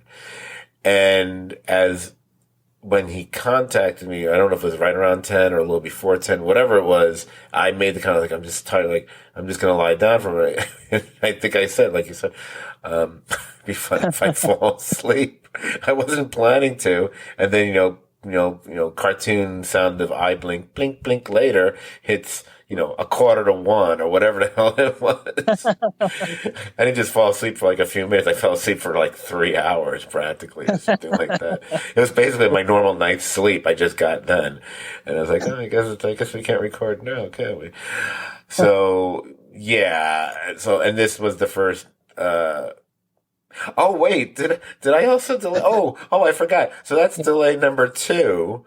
So then we were going to, I forgot. So then we were going to record on Wednesday because, I'm not available, right now Monday and Tuesday nights because I'm in a dart league and some other crap, whatever.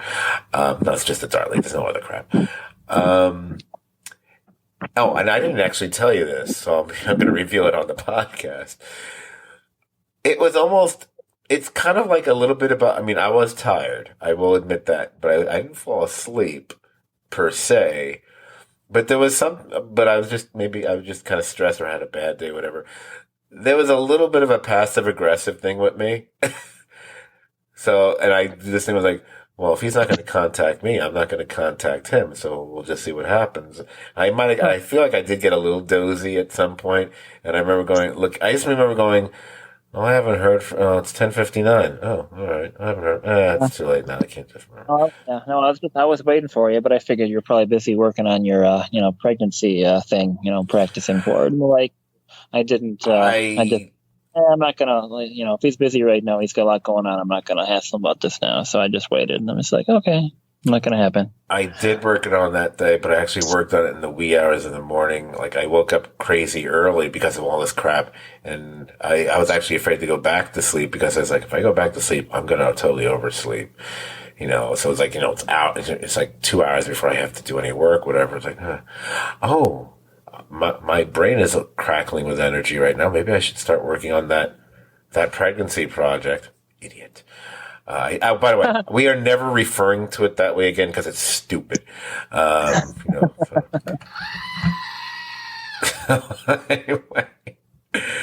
Okay. Right after I say, listen, I got to stop the rambling and cut this podcast short, and then we go on with all that. Although it was entertaining, so I hope you guys enjoyed it. So, look forward to our next one sometime in December. I can't really tell you much more than that. Dan was was fun getting to record with you and especially because we're talking about Breaking Bad, which it doesn't get better than that. Nope.